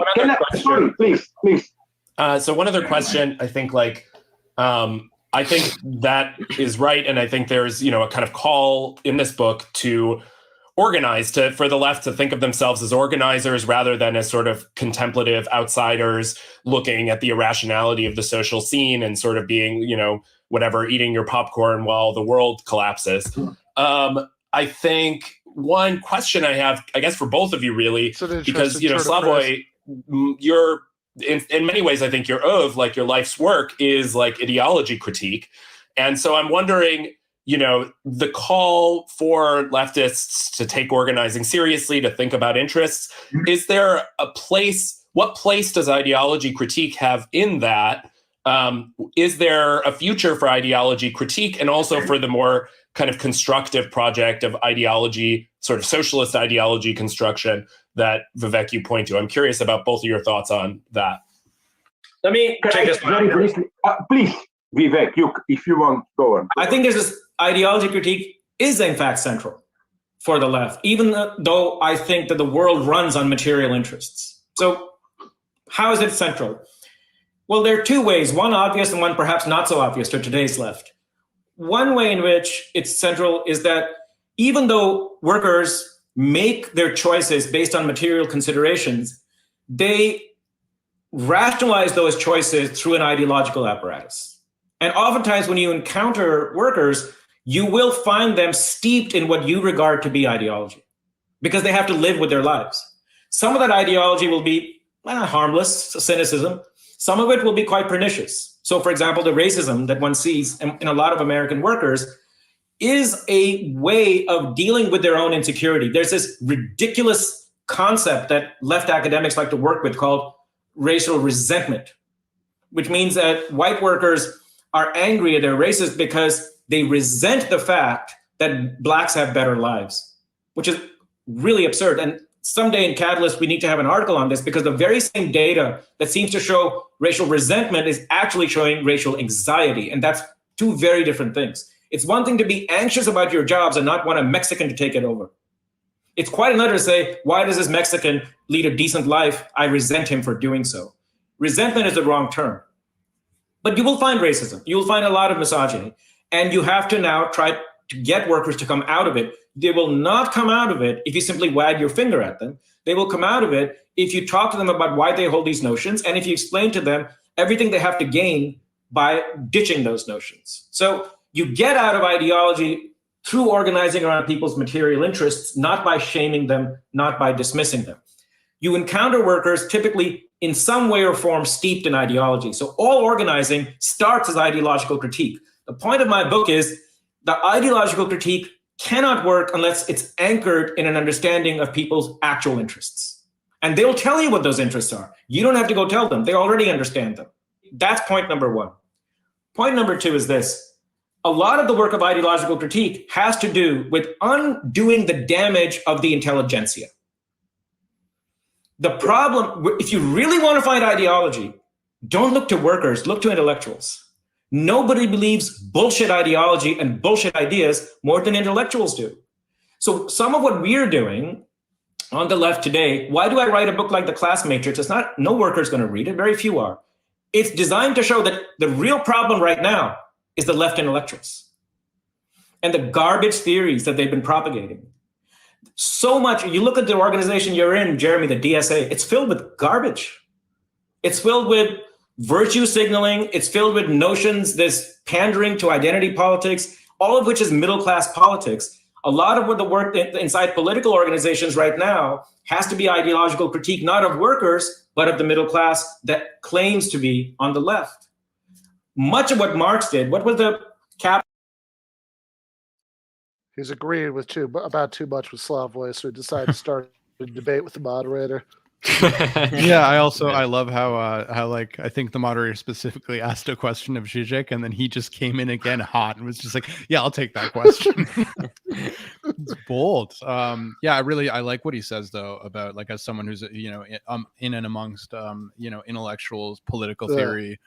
I do think I often feel a strong intuition for what he's saying, just like that there's like this such a hyper focus, and also just like he has been emphasizing throughout this whole debate kind of like the way the intelligentsia or whatever don't really like do any justice or really want to condemn and put down the like white working class, right? That seems to be like a thing that he keeps returning to, and I do really feel like that sort of dismissal of that segment of the working class in academia for sure as well, and it does seem like an ongoing issue. Yeah. All right. Oh, sorry, you were saying? There's kind of an impression I get. Yeah, I'm not. Maybe this is unfair, but I was reading The Dawn of Everything by David Graeber recently, and he's talking a little bit about how some people treat indigenous critics of sort of modern historical narratives, or indigenous critics of leading like Western thinkers of the time, and how a lot of progressives tend to like we've had conservatives forever essentially completely ruling out any role that these people might have had and portraying them as useless or whatever. But now a lot of people are sort of going too hard in the other direction and maybe portraying them as like angels who couldn't get anything wrong, and they're kind of infantilizing them to some degree. And I wonder if Vivek is maybe doing like something similar, where it feels like sometimes like the instinctive like, well, no, it's not racism, it's racial anxiety. I don't know. I feel like a lot of Americans are pretty racist. Like, and that's not to be like make a moral judgment or like to say that because I agree with him on every prescriptive thing he says. I think that we should be focusing on broad class politics and not finger wagging and all of that. But it feels like at some points there's like a denial of facts about workers' attitudes that I think probably do actually exist.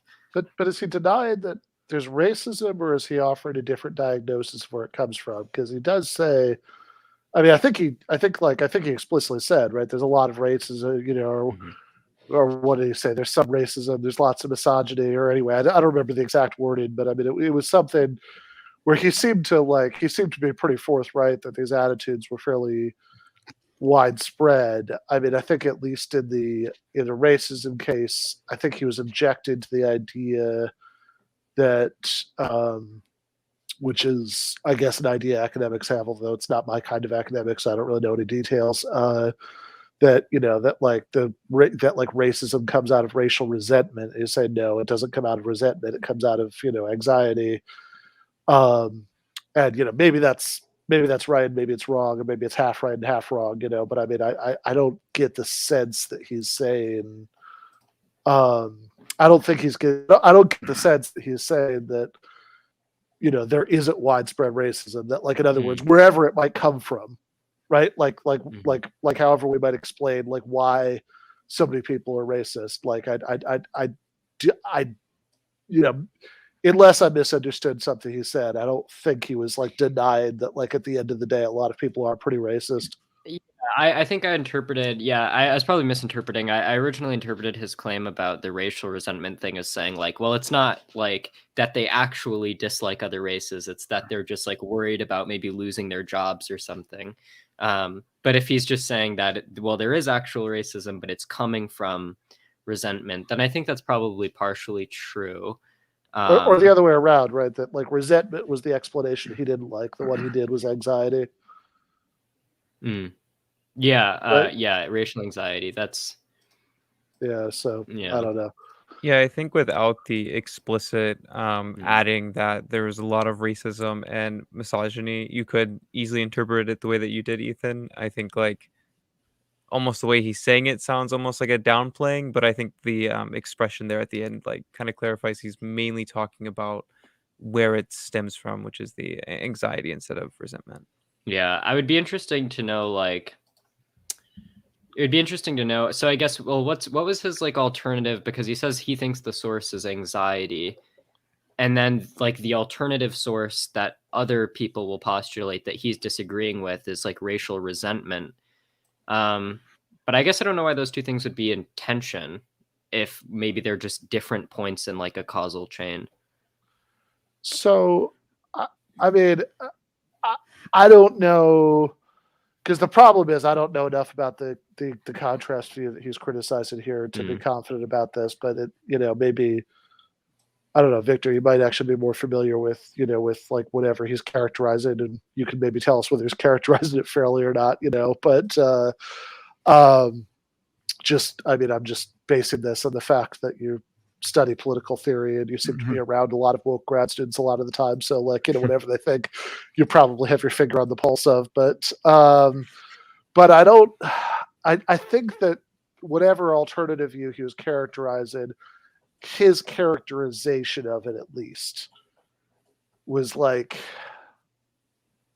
actually, I guess I'm not sure, because I'm not sure if this was what he was saying these people think, or he's just saying like, this is what strictly speaking resentment would be and it doesn't apply. But what he was, how he was characterizing resentment was like, you think they have it so good and you resent that, right? And he was saying, no, it's not that they think they have it good. It's not they think minorities have it good. It's just that they think that it'll, their interests are undermined basically by the fact that, that people that like, cheaper labor from other groups could be used to undermine them or something like that. That's where it comes from. I think. Yeah, I think he's trying to make a materialist argument for where racism comes from, which is through like, he uses anxiety, so like economic anxiety of like getting your job taken or something like that, and it stems more from there than a sort of resentment through jealousy, I think is the point he's trying to make, pretty much. Yeah. I guess it would just need like you said, like more clarity on what he means by the alternative views that he's discussing, I think. I was a bit confused on that point. Yeah, for the record, I'm not too sure like exactly what cohesive views he's talking about. Like he is kind of just pointing to like a couple of different things. I mean, he talked about like the DSA, and then like, I guess academics do like, I think like I guess a couple things maybe like ring a bell to me about thinking about things in terms of like anxiety instead of that. But yeah, like nothing cohesive that I can think of that what he might be referring to. Fair enough.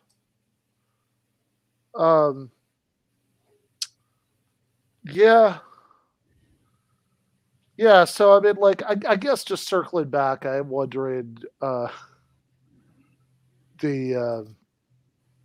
a DSA member, but that was very funny. But anyway, not it's not 100% wrong. A lot of people do a lot of good work, but it's just he's not basing this on nothing. So yeah, I guess. So thinking about this, like, I mean, maybe it all fits together, and so maybe this all fits together into a coherent picture, and I just like need to read his book to like see how it all fits together.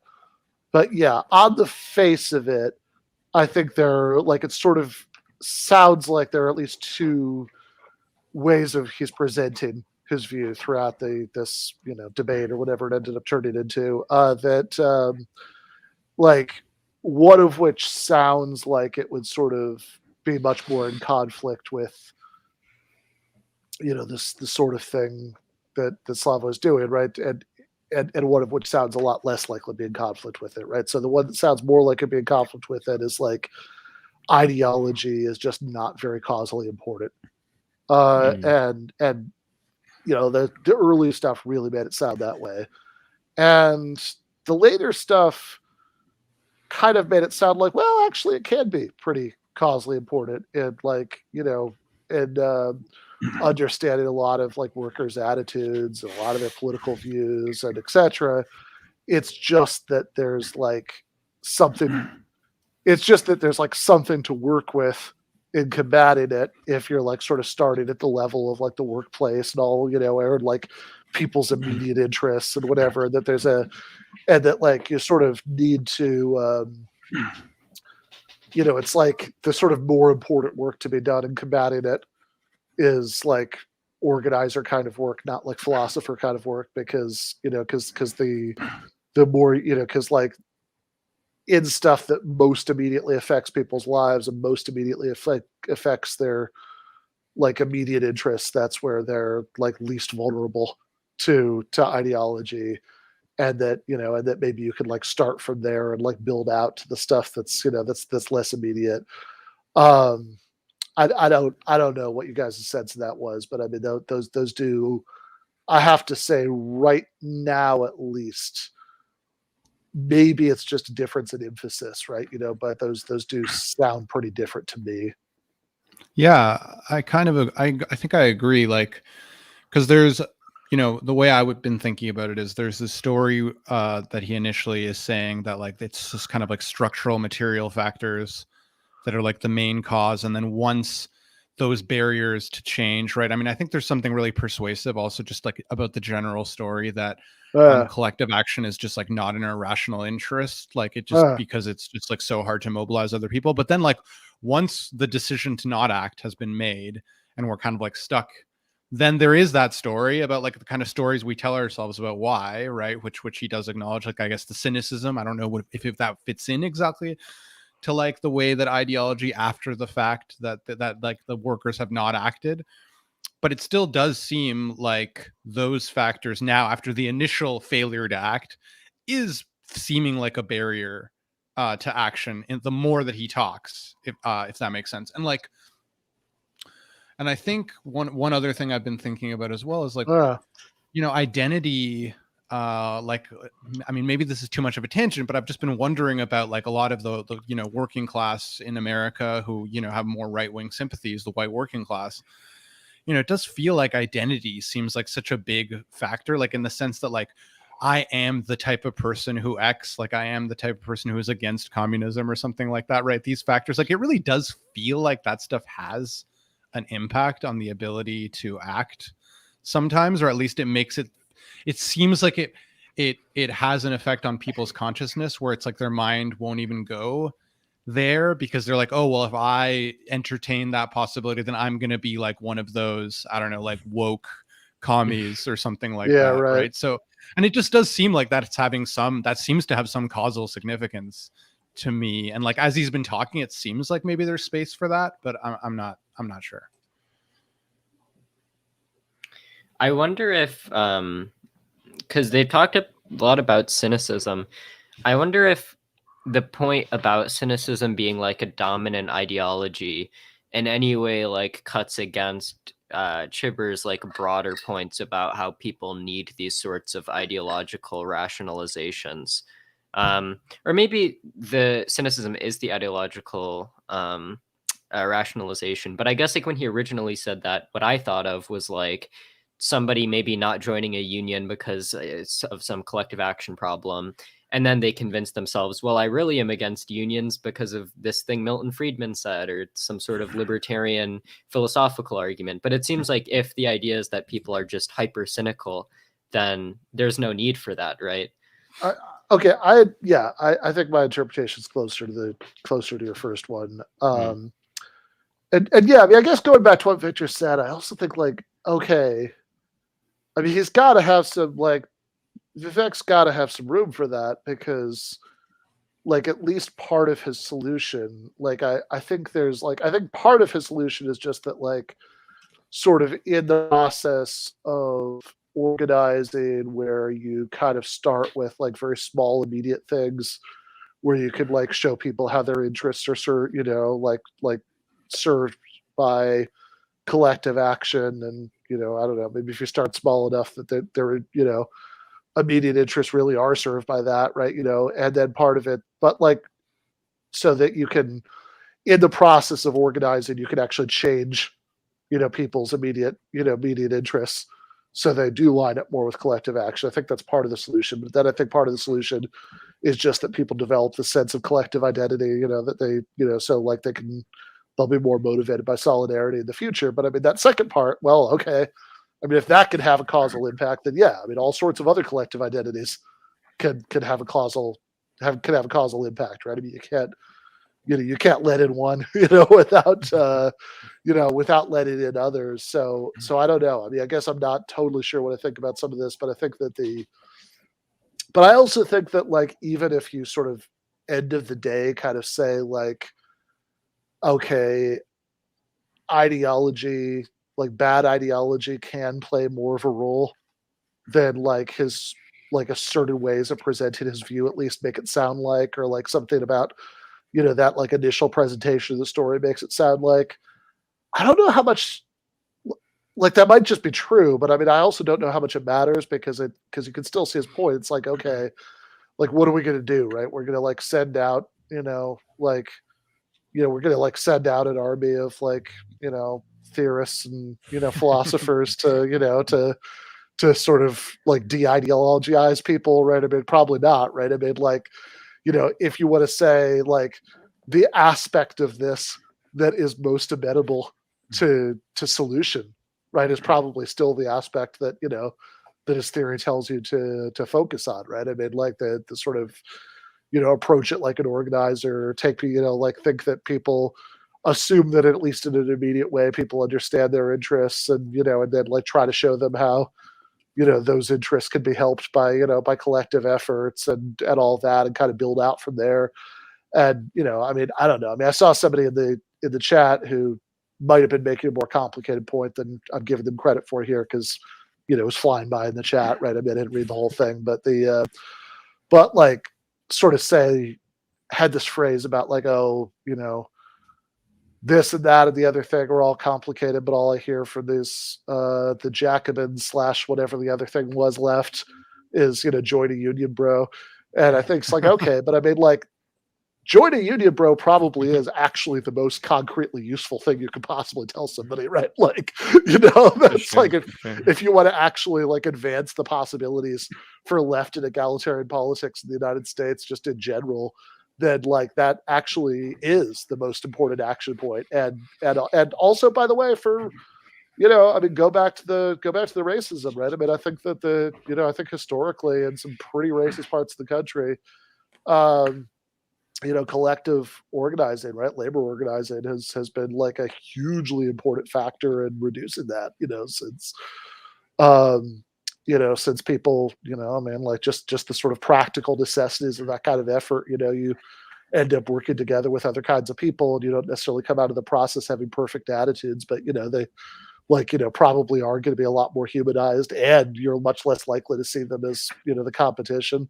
Yeah, that's reminds me, there's a lot of literature saying the same thing about military and university, which are like, universities and militaries are two of the main institutions, at least in our society, wherein like different people of different races actually have to sort of intimately cooperate with one another.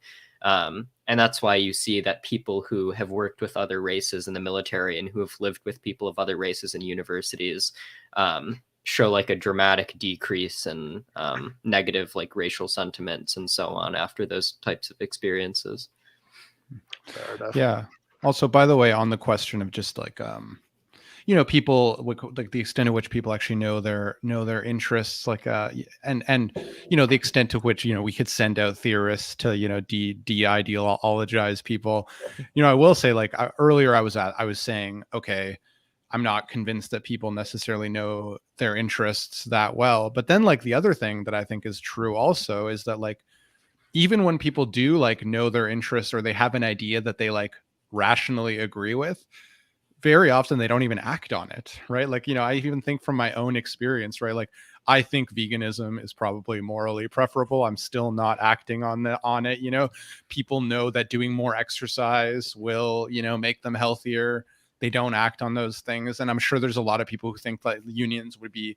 So I'm just saying, like, part of being a human animal seems to be that, like, I guess my point is, ideas probably don't matter like that much for action, or as much as a lot of people think. So, even if you do know your own interests, often you're not even acting on it. So Yeah, I mean, since we're that concept goes to like jouissance, right? Lacan, and then Zizek takes that idea into the political sphere and how that works against us when we're trying to come against change, because there's sort of a I know I want this thing, but I undermine myself in doing it, and then there's some sort of unconscious enjoyment from doing that that Yeah, keeps yeah. us never, getting anything done. Yeah.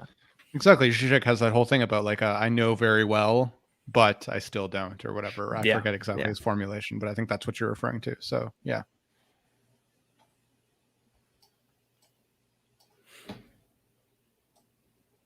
Yeah, By the way, which is clearly pretty rampant. But yeah. Yeah, I was for sure. I was just going to throw into. I saw someone in the chat earlier too, Ethan. Someone said from Jordan Peterson, clean your room. Yeah, I get this comment a lot. Don't worry, I do too. The Victor's truth is- giving it to me. Truth is, I'm using a green screen. My real room is actually very clean. It's just impeccable. This is what you Yeah. want to present. Yeah. Nice. All right. Capital is a critique of political economy. He is not only trying to develop political economy, he's also critiquing political economy that he has received from the classical tradition, the steeped ideology. So we do ideology critique in two ways. One is as organizers, you critique the everyday spontaneous ideological rationalizations that workers have. That's the easy part. The harder part is if you're circulating among intellectuals to try to get parts of the intelligentsia to see the ideology in their work and in their colleagues' work. Because unlike workers who have a material interest in ditching nonsensical notions, intellectuals do not. And today's intelligentsia has a material interest in propagating bullshit. That's the heart. Now, why should you do that? Because the fact is, a lot of the left today is in middle-class circles, in universities, in academia, and those who are well-intentioned, those who want to do good, are misled by what we would call ideology, which is these forms of liberal identitarianism, virtue signaling, genuflecting in various ways. And one has to try to equip them with a better understanding of capitalism and hopefully motivate them to do real politics and not this symbolic cosplay politics that so much of the left does. That's all I have to say. I just want to add something because something is missing here. At the end, somebody should pull out a knife because we are just agreeing with each other. I like this. Then one point. I see not a hope. It's a very dangerous phenomenon, but we should build on it. Maybe this is more typically European. I followed through my friends and so on, something specific about, and they are not always the good guys, this new type of social protests in Western Europe, like Gilets jaunes, Yellow Vests in France, Podemos in Spain, and so on. This is discontent, but which is not, so it's not cynicism, passivity. They want to do something. But it's obvious that they cannot articulate themselves in the existing options of the political space. The moment Podemos did this, they are now a very modest social democratic party. And that's one argument often listed that I like to mention again and again, how, when in America they were saying Bernie Sanders, crazy socialist. If you compare Bernie Sanders' most radical statements by, let us say, Swedish, I don't idealize them, but around the Swedish social democracy program in the 60s, they are ultra more radical and so on. But the point I want to make is that these movements and with yellow shirts protesting in France, it's even more ambiguous. You cannot clearly identify them. You have even elements of anti-immigrant racism, but it is a genuine discontent which cannot be translated into existing political space. You know where I experienced this at its purest? once in the middle of, or towards the end of Tony Blair's reign in the UK, I was in London and I watched a week before elections, general elections, some big popular tens of thousands of people participating opinion poll, who is the most hated person in the UK? Tony Blair won. A week later, there were elections, Tony Blair won. So obviously, there is some discontent here, very dangerous one, which maybe gives some hope. The second thing about cynicism of this pseudo-radical liberal middle class left, you know what is? Now I will not go into theory, but a very personal experience. That's why I hate that. A friend asked me, are you against death penalty? My answer was, yes, I am, but after we shoot some of the people who deserve it, and among them, the aesthetic, this great art biennales. They are art at its purest, totally immersed into capitalism, but their ideology, their introduction, it has to be anti-Eurocentric. They even include awareness of it, how we know we are totally manipulated by, but as such, they fit perfectly into it. So I totally agree with you. Yes, Stalinist purges, sorry, not literally. Next, my final point, where would you agree or not?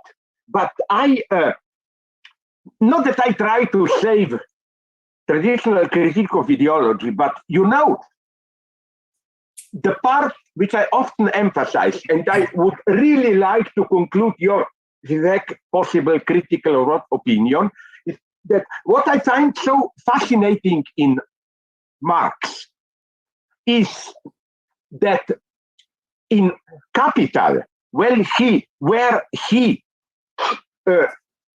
analyzes not ideology in this abstract sense, but actual life experience, ideas, presuppositions which are part of material reality, he speaks about things like commodity fetishism, which, interestingly enough, he doesn't dare to call, he never calls it ideology.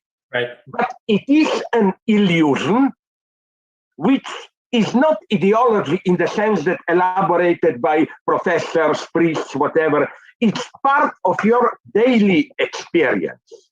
And I think we should, even when ordinary people, and by this I mean us also, when we are confused, don't think ideology in the sense of all the books behind. Think about illusions that you follow in your daily life, even if you, in your full awareness, would say, of course, I don't believe it. If you allow me to conclude with the joke, which is my favorite joke on ideology today, which I used, I would say, about 40, 50 times in my work or whatever, but it's perfect. Niels Bohr, the great guy, Copenhagen. You know the story, you must know it. He was visited by a friend in his country house where he saw a horseshoe above the entrance to the house.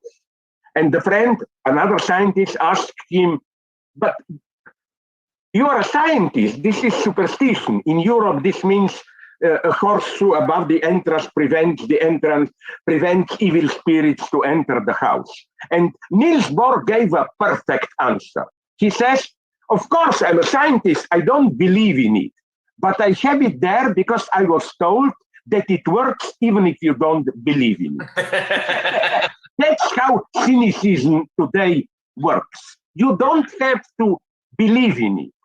Look, that would be my lesson to ordinary people, among whom I include myself, especially university professors, workers, and so on. Isn't it that often? My last question to you, Vivek. I found a passage in, otherwise he's often too liberal for me, but nonetheless a nice one, in George Orwell, the early Orwell for 37, when he noticed at that point already that many progressive intellectuals, they see injustice in the world, they protest against it, but that if you look closely at it, they are hyperactive, but you can feel like, let's talk all the time about change to make sure that nothing will really change. That's the horror that I feel with many today's critical theory intellectuals. They talk about change, but the moment change comes close, they withdraw. And there is another thing which I especially hate, it's pseudo-opportunist radicalism. Whenever there is a chance of maybe a small change, like Bernie Sanders, I don't idealize him. But, I have many disagreements with AOC, the beautiful one. But she said something wonderful when Bernie was attacked by some feminists. She said, in your spirit, Vivek, I think, she said, he is so precious to us precisely because he is an old white man. Yeah. Such people can also be for us. And okay, some of my radical friends said, no, he is just an old social democrat. This is not yet the true revolution, and so on and so on. What I almost absolutely hate today, even more than cynicism, which is, as you pointed out, Vivek, our everyday experience, understandable, is this, how should I call it, principled opportunism. You wait for some true, authentic revolution, which means whenever some movement really begins, you say, oh, this is still in bourgeois limits, it means nothing, and so on and so on. That's what really horrifies me. Yeah, let me pick up on a couple of points, Slavoj, because I agreed with everything you said. We are both now talking about ideology critique within the intelligentsia and within the middle class. That's what we're talking about. And what you find it in two different ways. One is their interests coming out in the narrowing of what the ambitions are for social change. And fundamentally, this is narrowing it so that social change becomes upward mobility for the middle class. So what we call identity politics today is not any longer anti-oppression politics. It's not changing the lives of working class Black people or working class women. It is increasing the chances for mobility for Black professionals, Black politicians, Black business people, and for women, exactly the same, women professionals, women politicians, etc. So racism is now something that inhabits the top echelons. It's astounding. Here's Bernie Sanders talking about making community colleges free for everybody. But in New York City, the debates around education are about why there aren't more Black students in the most selective high school in the city. In universities, the debate is why Harvard, Yale, Princeton don't have a more diverse student body, not about why schools for Black working class people are crumbling. So this so-called movement for racial justice is actually a movement for upward mobility of elites within these sections of the population. That's counter to social change, but it in fact is simply a naked expression of class interests. Now let's talk about the cynicism that you're talking about. The other way in which you see, so this is one way, I call it simply contempt for the poor. What today's identitarianism is a contempt for working class Black people and working class women by their own elites. It's just like nationalism has been throughout the history of the world. Nationalism was always captured by elites and then turned into a program for their own upward advancement. Now, let's look at this ultra-leftism. Well, why is nothing good enough for you if you're an ultra-leftist? Because it absolves you of the responsibility of trying to do anything. You're still waiting. You're waiting for that perfect moment, that perfect movement, that perfect upheaval. And so this is exactly what the exoticism is. Why is the exoticism so appealing to so much of the Western left? Because it's a faraway land. It's all occurring someplace, somewhere that you'll never have to be, never have to go. And now you can commodify it, you can aestheticize it, you can talk about it all you want, but at no cost to yourself, no sacrifice to yourself.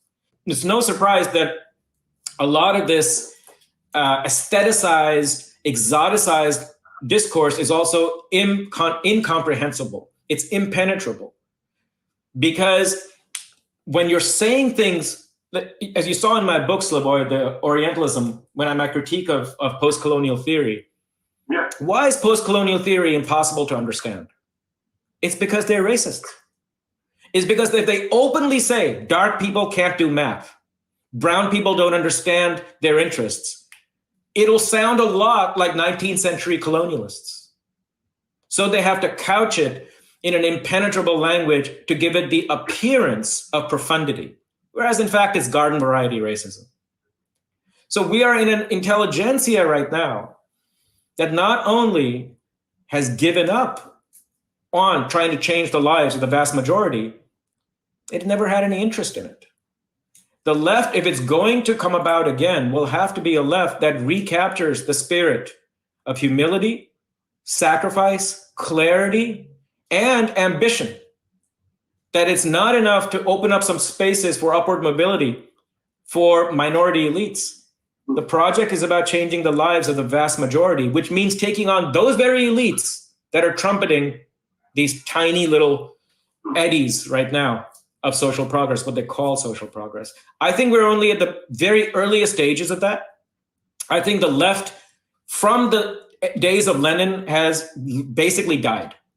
And in its wake has left a great deal of quite destructive cultural, intellectual, and political baggage. I think we are now going to have to rediscover, as the left in the late 19th century did, that the way to social progress is through and with working people, not around them.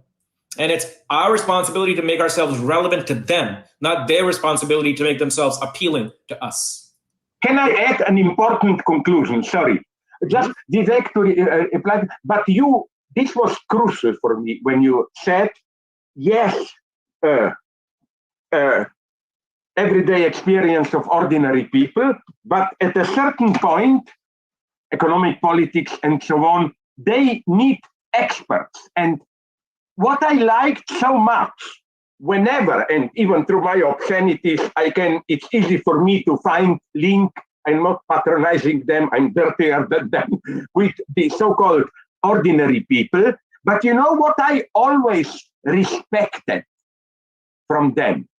They have all so-called, sorry to use the term, ordinary people were immensely sensitive to for high intellectuals to patronize them in the way which appears egalitarian. I was told by Terry Eagleton that one big British historian, that's the lesson for me, in the 70s, late 60s, wanted to do, it was fashionable there. He went, I don't think it was Eric Hobsbawm, maybe it was him, I'm not sure. He went to a big factory and gave a speech to workers. And he began with this falsely solidary egalitarian view. He said, I'm here to learn from you. I don't know anything more than you. And then something sublime happened. An ordinary worker interrupted him and told him, sorry, no, you are paid to know things that we cannot know. You are here to teach us. Don't give us bullshit that you don't know more than us, and so on and so on. You see, there is also this false solidarity of the left. And Vivek, maybe this is my own example that will maybe amuse you. Another of my sublime experiences, I repeat it all the time, sorry, was when I was decades ago in Missoula, Montana. And I met some, how do you call them now officially, Native Americans. And then I met some actual Native Americans there. Of course, through exchange of obscenities, we immediately became friends. And then I used the term Indians, And immediately there was a politically correct white liberal who interrupted me. No, this is racist. They are Native Americans. And you know what? My, whatever you call it, Native American Indian friend did. I fell in love with him. He said to the white liberal, first, please allow us to call ourselves the way we want. He said, I don't like to be called Native American because, sorry, the opposite of nature is culture. What are you, cultural Americans? We are native. And then he finished with something beautiful. Maybe you know the joke, I'm sorry. He said, I much prefer to be called Indian because at least my name is then a sign of your white man's stupidity, who thought you were in India when you came here. So they have, I admire this with my black friends, my Native American, Indian, whatever friends, how sensitive they are to the falsity of this white liberal patronizing respect for their identity and so on. Absolutely. Couldn't agree more.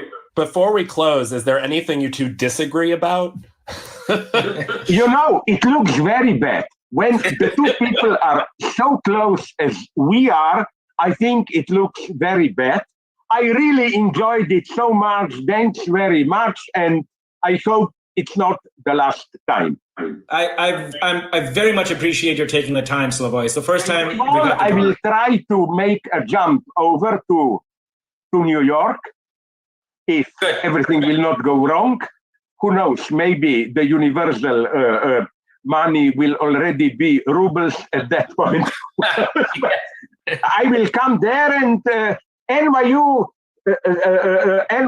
Washington Square, that's my territory, so Fantastic. we can meet there, I hope. Fantastic. I look forward. Thank you really both. Thank you to Vivek. Thank you to Žižek. I love the rhyme. I forgot to mention, but I immediately noticed it. And you know what's the nicest thing? Mine is Zizek, Vivek. It's not Zizek or what, so it rhymes even more than it may appear. Yeah. So thank you to you both. Thanks to our audience for watching. Please hit like, subscribe, and share the channel, Jacobin channel, with your friends. And again, Vivek and I can't even pronounce the names now. Vivek and Slavoj, thank you so much for being with us today. All right. Well, that was interesting, but Slavoj lost me when he said he doesn't idealize Bernie Sanders. So. Yeah, it kind of got into like a bit of a, tired, just like hating on like political correctness at the end there. I was just like, okay, like there's just this like thing. And I also felt like, I'm not really a big fan of post-colonial theory. I can't say that like it's my favorite thing, but I've been around it enough, and I did sort of feel, and I feel like maybe Chipper did this a few times.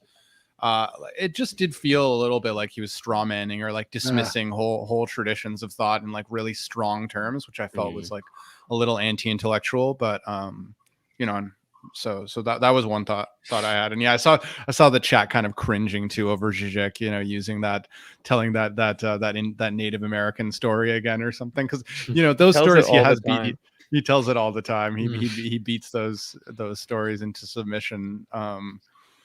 So yeah, and I don't know. I think it's whatever. It's a fine anecdote, I guess, for the point maybe he's trying to make. Sure. But. Yeah. Well, yeah. His other anecdotes about the same topic involve the N-word, so maybe not as accessible to a broader audience. Yeah, Cal probably cut that out of the version that went on Jacobin's YouTube channel. So Telio would not ascribe in racism to racial material anxiety, overlook the inculcation of the history of white supremacy, which sediments and shapes perception. Not 100% sure what that means. I think it might just be a way of saying that, like, once racism exists for whatever reason, that it like takes on a life of its own. It has, it has like further effects that can't be ascribed to the original reason. But if that's not what it means, I'm not quite sure what Esfitelio is getting at. I mean, it is interesting to think, like, obviously towards the end of G.A. Cohen's Karl Marx's theory of history, he talks about how his preferred version of historical materialism is like a restricted historical materialism, where it doesn't necessarily have to be the case that every form of culture or ideology is directly a product of the development of the productive forces and so on. Like there can be these things that just sort of take on a life of their own. And I think there's like a tendency in a lot of conversations like the one we just listened to sort of explain everything in terms of capitalism and the productive forces. But I think it is important to step back sometimes and think, well, no, I mean, it seems very plausible that a lot of these things are just sort of random contingencies. Yeah. I will say, I think thinking about a lot of the history of racism and of like, I don't know, kinds of ethnic prejudice we don't really think of as racism because we think of all the people involved as quote unquote white, that I think that ideology in Vivek's first sense, the like rationalization is probably does really do a lot of work, explaining that, right? Because like, if you look at like, I don't know, the US in like the late 19th century, there are all these forms of like, really extreme and like fierce bigotry against like different like white immigrant groups that have just like vaporized since then. Like nobody gives a shit about that anymore, right?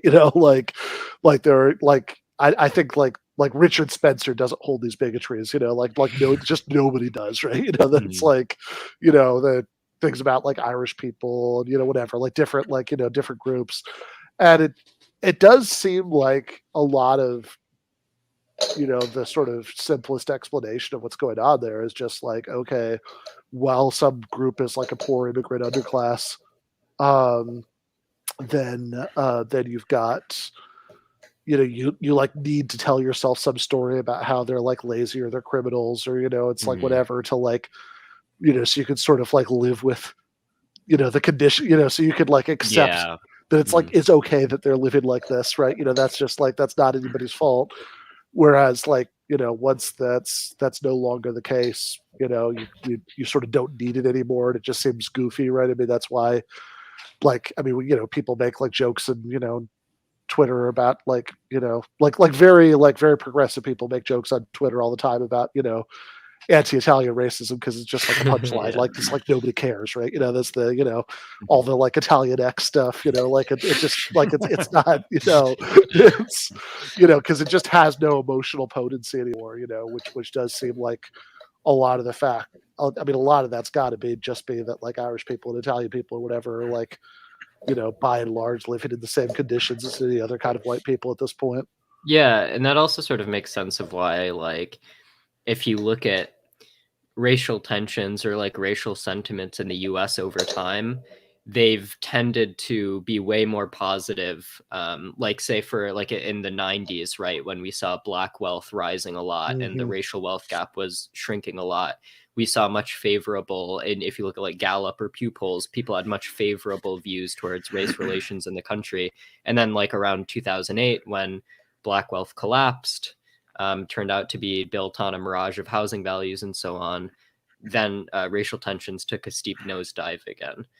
So there does seem to be like a pretty consistent relationship between like economic equality between races and like resentment between races. Yeah, and then ideology would occur in the rationalization of like why it's the case, and it kind of works as an excuse to not do anything. Like it's like this terrible thing that you should fix, but it works to justify inaction in a way. Yeah, no, that makes sense. I should also say, I mean, it's there is a point in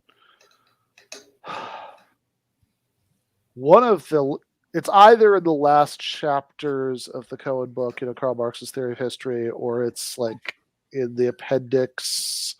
Like not the, but like if it's in the appendix, it's the one that's, the new appendix in the second edition, where he's talking about different criticisms, and there's a point. It's weird, right? Because like I will say, Lake Cohen, I actually don't think goes too far in the direction of sort of like accepting these like culturalist kinds of explanations for things where I think he is like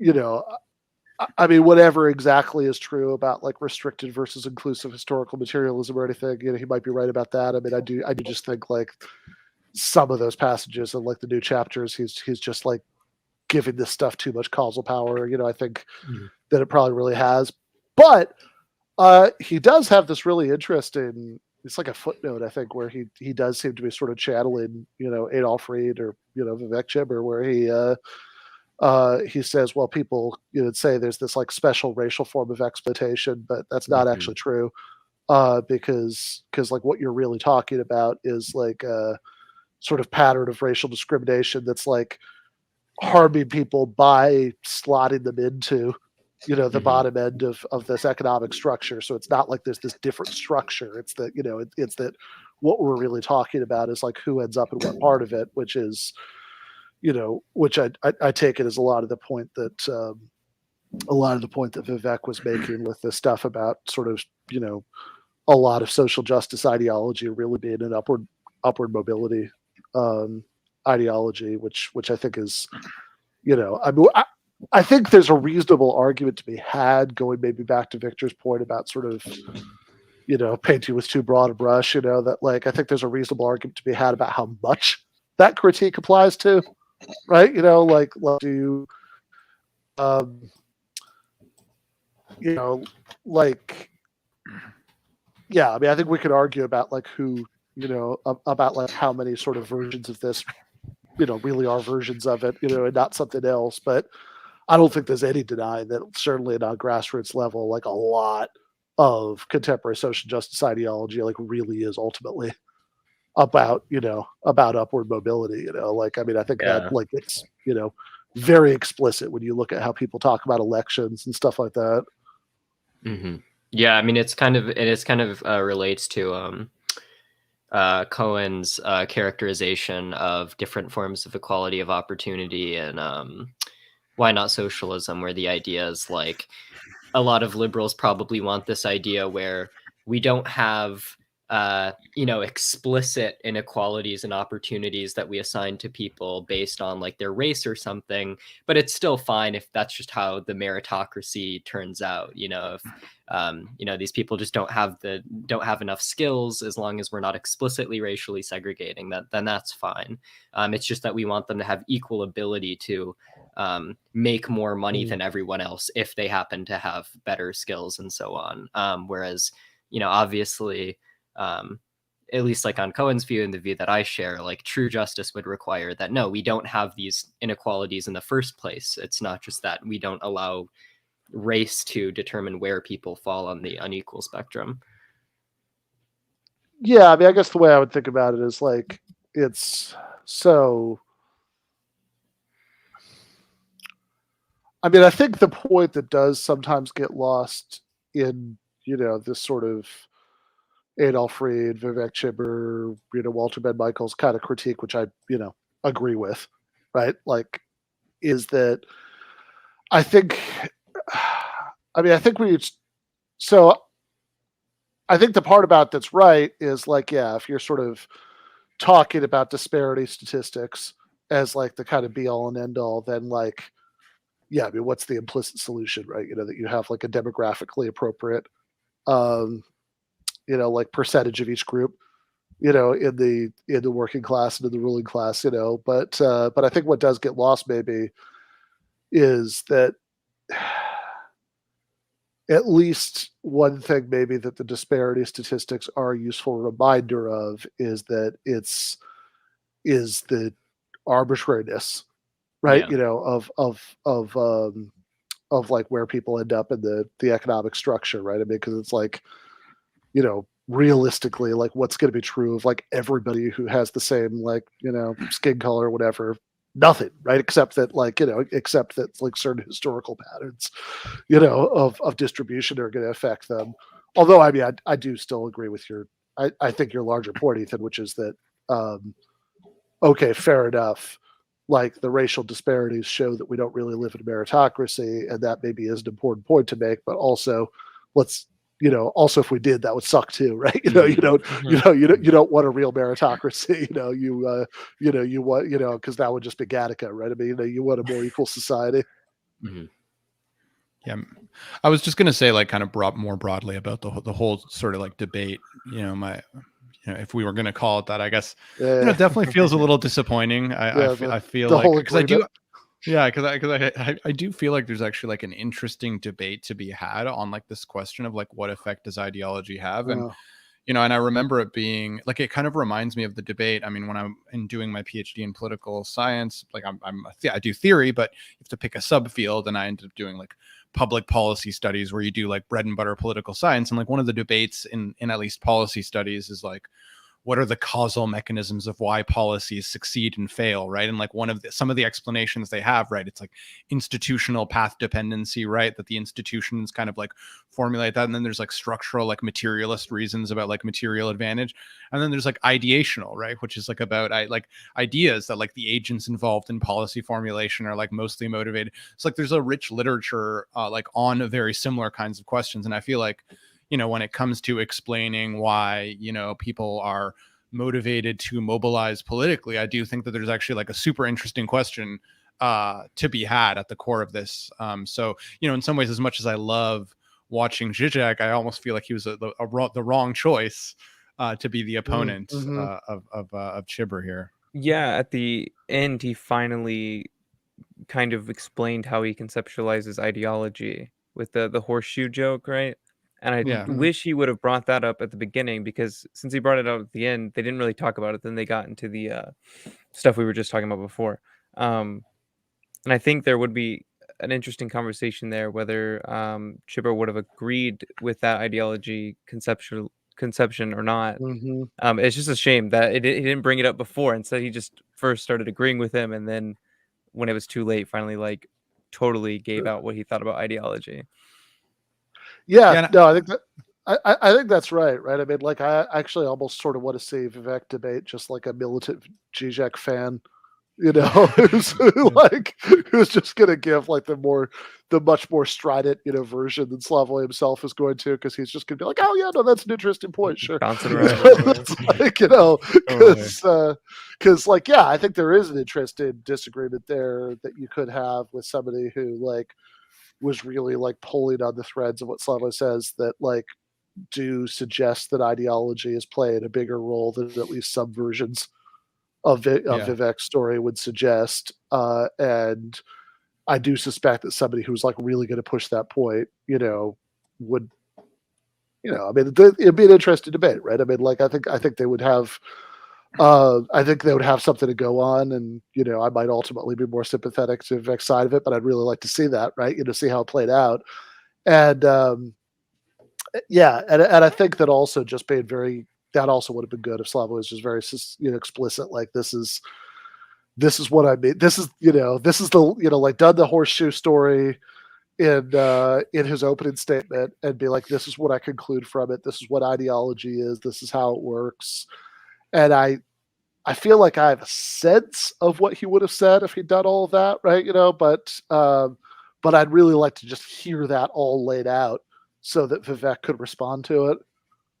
Yeah, sure. And I'm not even sure if Žižek even his like non-generous, affable, wanting to just like have a conversation would even necessarily like I don't know, like I think there could be a disagreement there, but I also like the more I listened to him, the more I was thinking, well, yeah, maybe like the kind of Žižek like Lacanian Hegelian story really isn't necessarily that interested in the question of like, well, is ideology really like the reason why people don't mobilize? Like, is it like, I don't know if he's actually interested in that being like the cause as much as just like it is like a part of our kind of like reality as human beings. It's something that emerges, and it's more he's like interested in analyzing that, but maybe less interested in being like, well, that's actually like the cause of why. Like he might be like, well, it might be an influence, but it's just like part of our subjectivity. But it's not actually necessarily like the reason why people don't mobilize, right? And which is why which would make sense for why he actually was like, oh yeah, I don't disagree with anything you're saying, right? So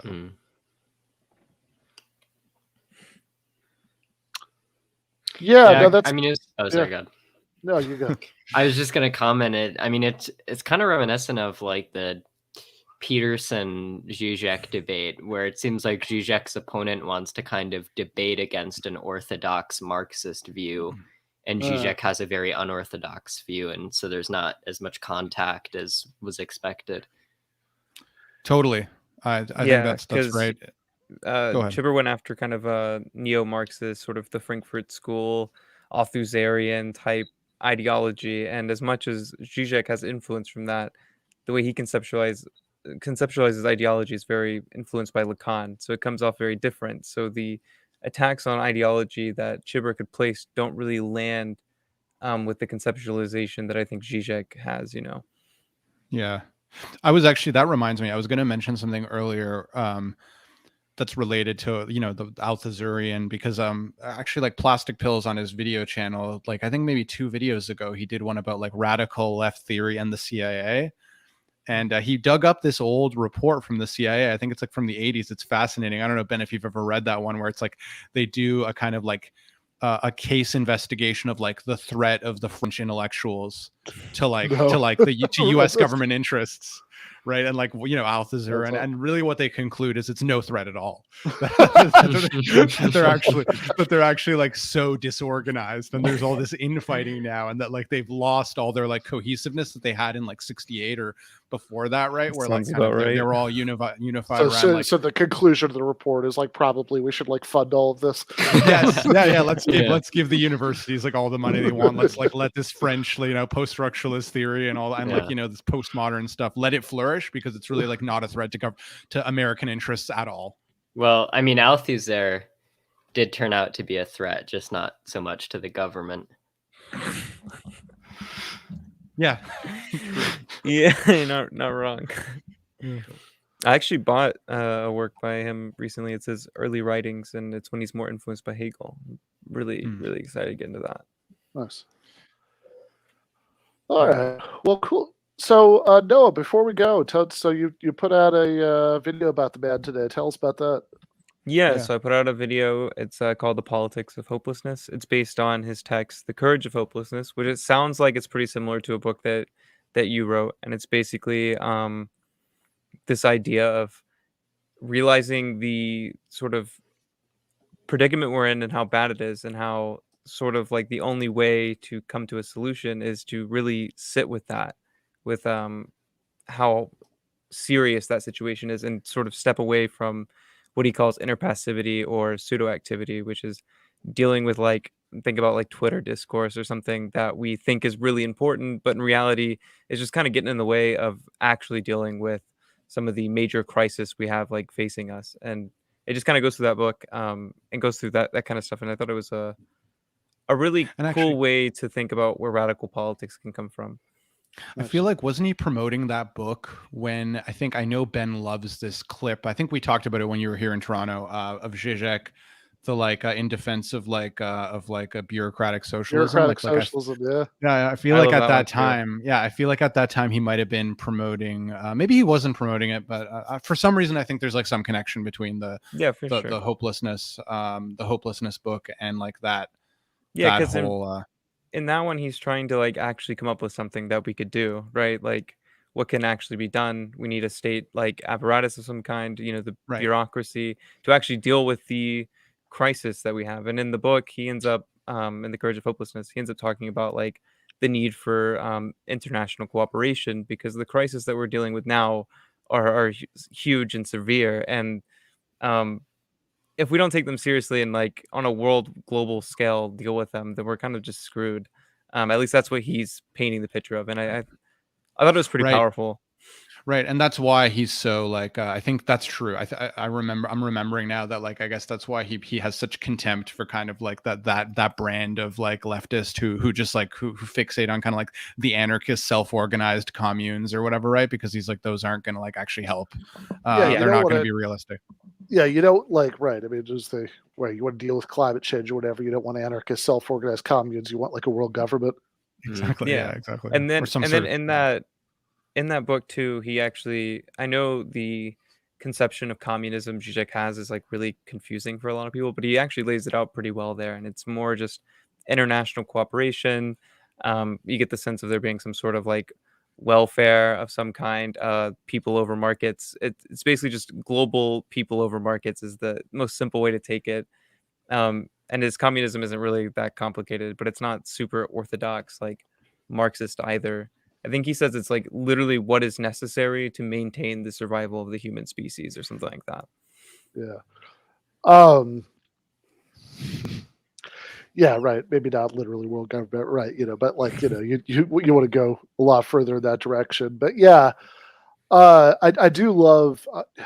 Not sure how relevant it is at this point, but yes, I do love that video. If people want to look it up, I think it's just called "A Plea for Bureaucratic Socialism." I think that's the title, where he's arguing against sort of like the way like the versions of like socialism or radical leftism where people want like everything to be under like direct participatory democratic control. And he basically says, and this seems 100% correct to me, right?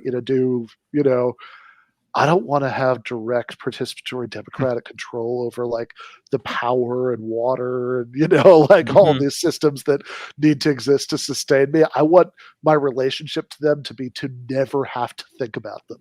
Right? In fact, he says like alienation is good. Like I want to be alienated from those things, right? Like because alienation is usually like a boogeyman, right? In like leftist discourse, and he's like, no, like alienated structures are actually good when they're taking care of all the stuff that I don't want to have to be at a meeting about every day to talk about. Yeah, that's interesting. Yeah.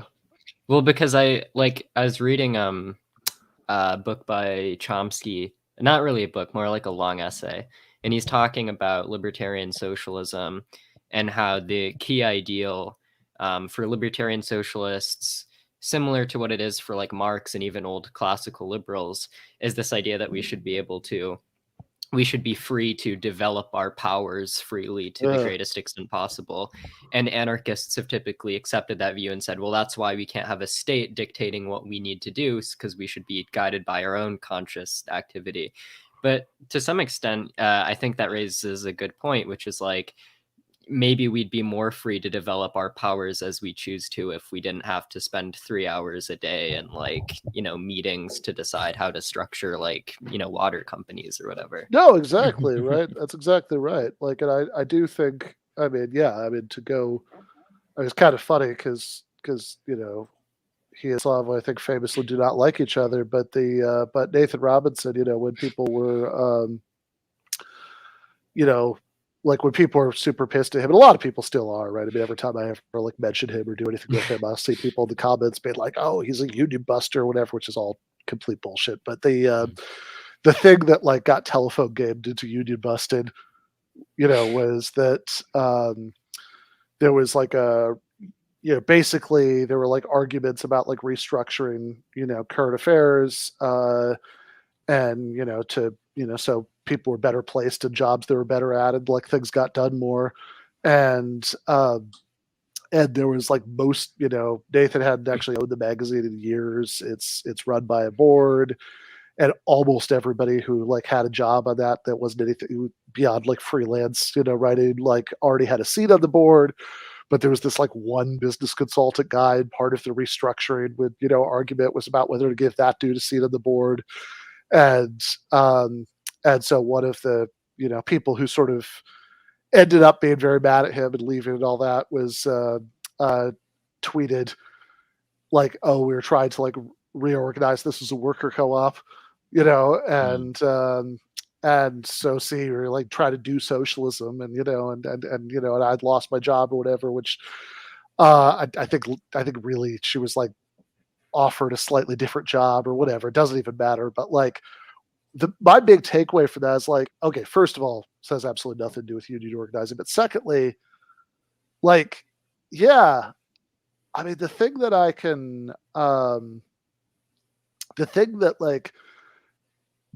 most fault Nathan for in this whole series of events is that he has a history of writing like unrealistically like hyper libertarian socialist kinds of things about like, oh, you can't have any hierarchy in anything ever, which like God then could get thrown in his face here. But it's like, he was right the second time, not the first time. That stuff is like ridiculous. Like any functional organization has to involve a certain amount of operational hierarchy.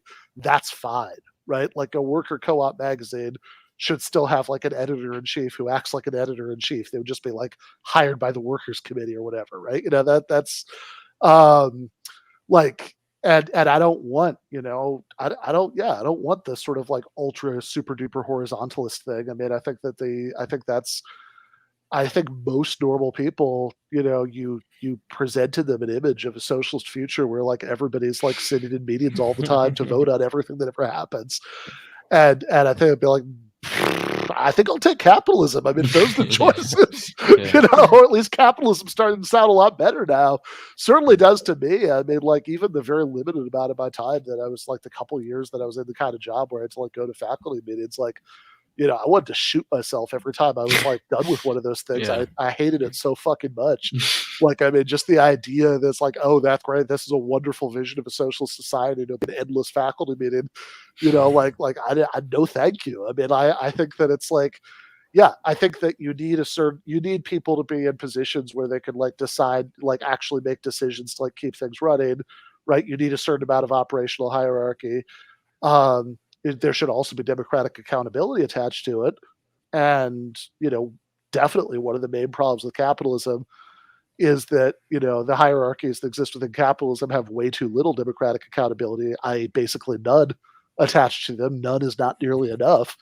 But like, we have to spend 3 hours a day arguing about like, exactly how the, electrical system, is routed so everybody can vote on it, or everybody can do jazz hands consensus stuff instead of voting on it. Like, that could not be less appealing to me. Yeah, that sounds like hell. I think there's that. I was actually looking for it on my shelf. I have like a book about activism, and I think it's like based on, I don't know if it's like a joke or some saying like freedom is an endless meeting, right? It's just like, that's and it's actually a pretty interesting examination of activist movements in America. But I think it's just such an unappealing vision to just like be in a meeting all the time. Like that sounds like we shouldn't like. That I feel like that's why like what's important, what should be the focus is like not so much is it like directly authorized, like are we exercising our freedom in an unalienated way, but more like, well, more conversations about like legitimacy, like why is this process legitimate, why are these institutions legitimate, what justifications do they have? Like I feel like that's where the answer should be, not in like, oh, it has to be perfectly unalienated and direct. No, and I think Ethan's point is really important too. I mean, like to my mind, a big part of the selling point of socialism, besides planetary survival and all of that, right, is precisely that people have more time and material support to like live their lives and flourish however they want to flourish, right, and so if you. I mean, like a big part of a very appealing traditional socialist argument to me has always been like, okay, well, if you have automation under capitalism, then, then some people end up like working just as hard as they ever did, and then like other people end up in like destitution until they can find a new job. If you have automation under socialism, then theoretically we could just like distribute the grunt work that still does need to be done more thinly so everybody else can have like a time to do the better things with their lives. And the more sort of direct the democracy, the less less of that benefit you're getting. Yeah, I think there's like a big irony there. Exactly, like when we talk about direct democracy, it's usually thought about with like increasing freedom. Like the more decentralized, the more like you're engaged, the more free everyone is. But if that takes away all the time that you could be engaging in all the things that you want to, really it's achieving its opposite, and it's robbing you of that freedom that it's supposed to be giving you. Yeah, I mean, what you want out of democracy, I think, more than anything, is just like to sort of be able to have like, to make sure that the decision making doesn't stray too far from your preferences, right? And fair enough, right? But I mean, like, I think there are various like solutions. There are conflicted values here. Don't get me wrong, but I mean, like, I think that I actually think the sort of traditional sort of radical socialist solution is like a pretty decent one from like the Paris Commune and the early Soviets, where you have you just like, make it super easy to like recall people, whatever, but like, but just saying, oh, there's a big difference between you want democratic accountability, so decision makers can't do things that that like wildly violate what you want them to do, and you are literally making that decision most of the time, which I think most of us, if we reflect on our preferences, don't really want. And like the people who do, like if you're like the kind of freak who like loves jury duty or whatever, then like I sort of think that you probably shouldn't have that power, like because I'm not going to like the decisions you make. All right, thank you, Nicholas, for the super chat. Says, needed to say hi to my buddies, Ethan, Noah, and Victor. Great work, you guys. Great to see the philosophy scene on YouTube continue to grow. Thank you for that. I don't know that guy. Yeah, me either. All right. This is your stalker, It's like, it's like, oh, it's so wonderful to see you. This is great, Just like all those times we've hung out, Yeah. Okay. It's getting late. We gotta go. So oh, nice. Okay. Just this. Yeah, I read the French left. I'll definitely miss that in the future. So I think everybody's links are in the description. I should check out Noah's new video. I'm certainly going to. We will be back on Monday with a episode with Rob Larson. We're gonna we're going to talk about a series of libertarian indoctrination children's books called The Tuttle Twins. So that should be fun. Looking forward to that. Thanks, guys, for coming. See you all soon. Left is best.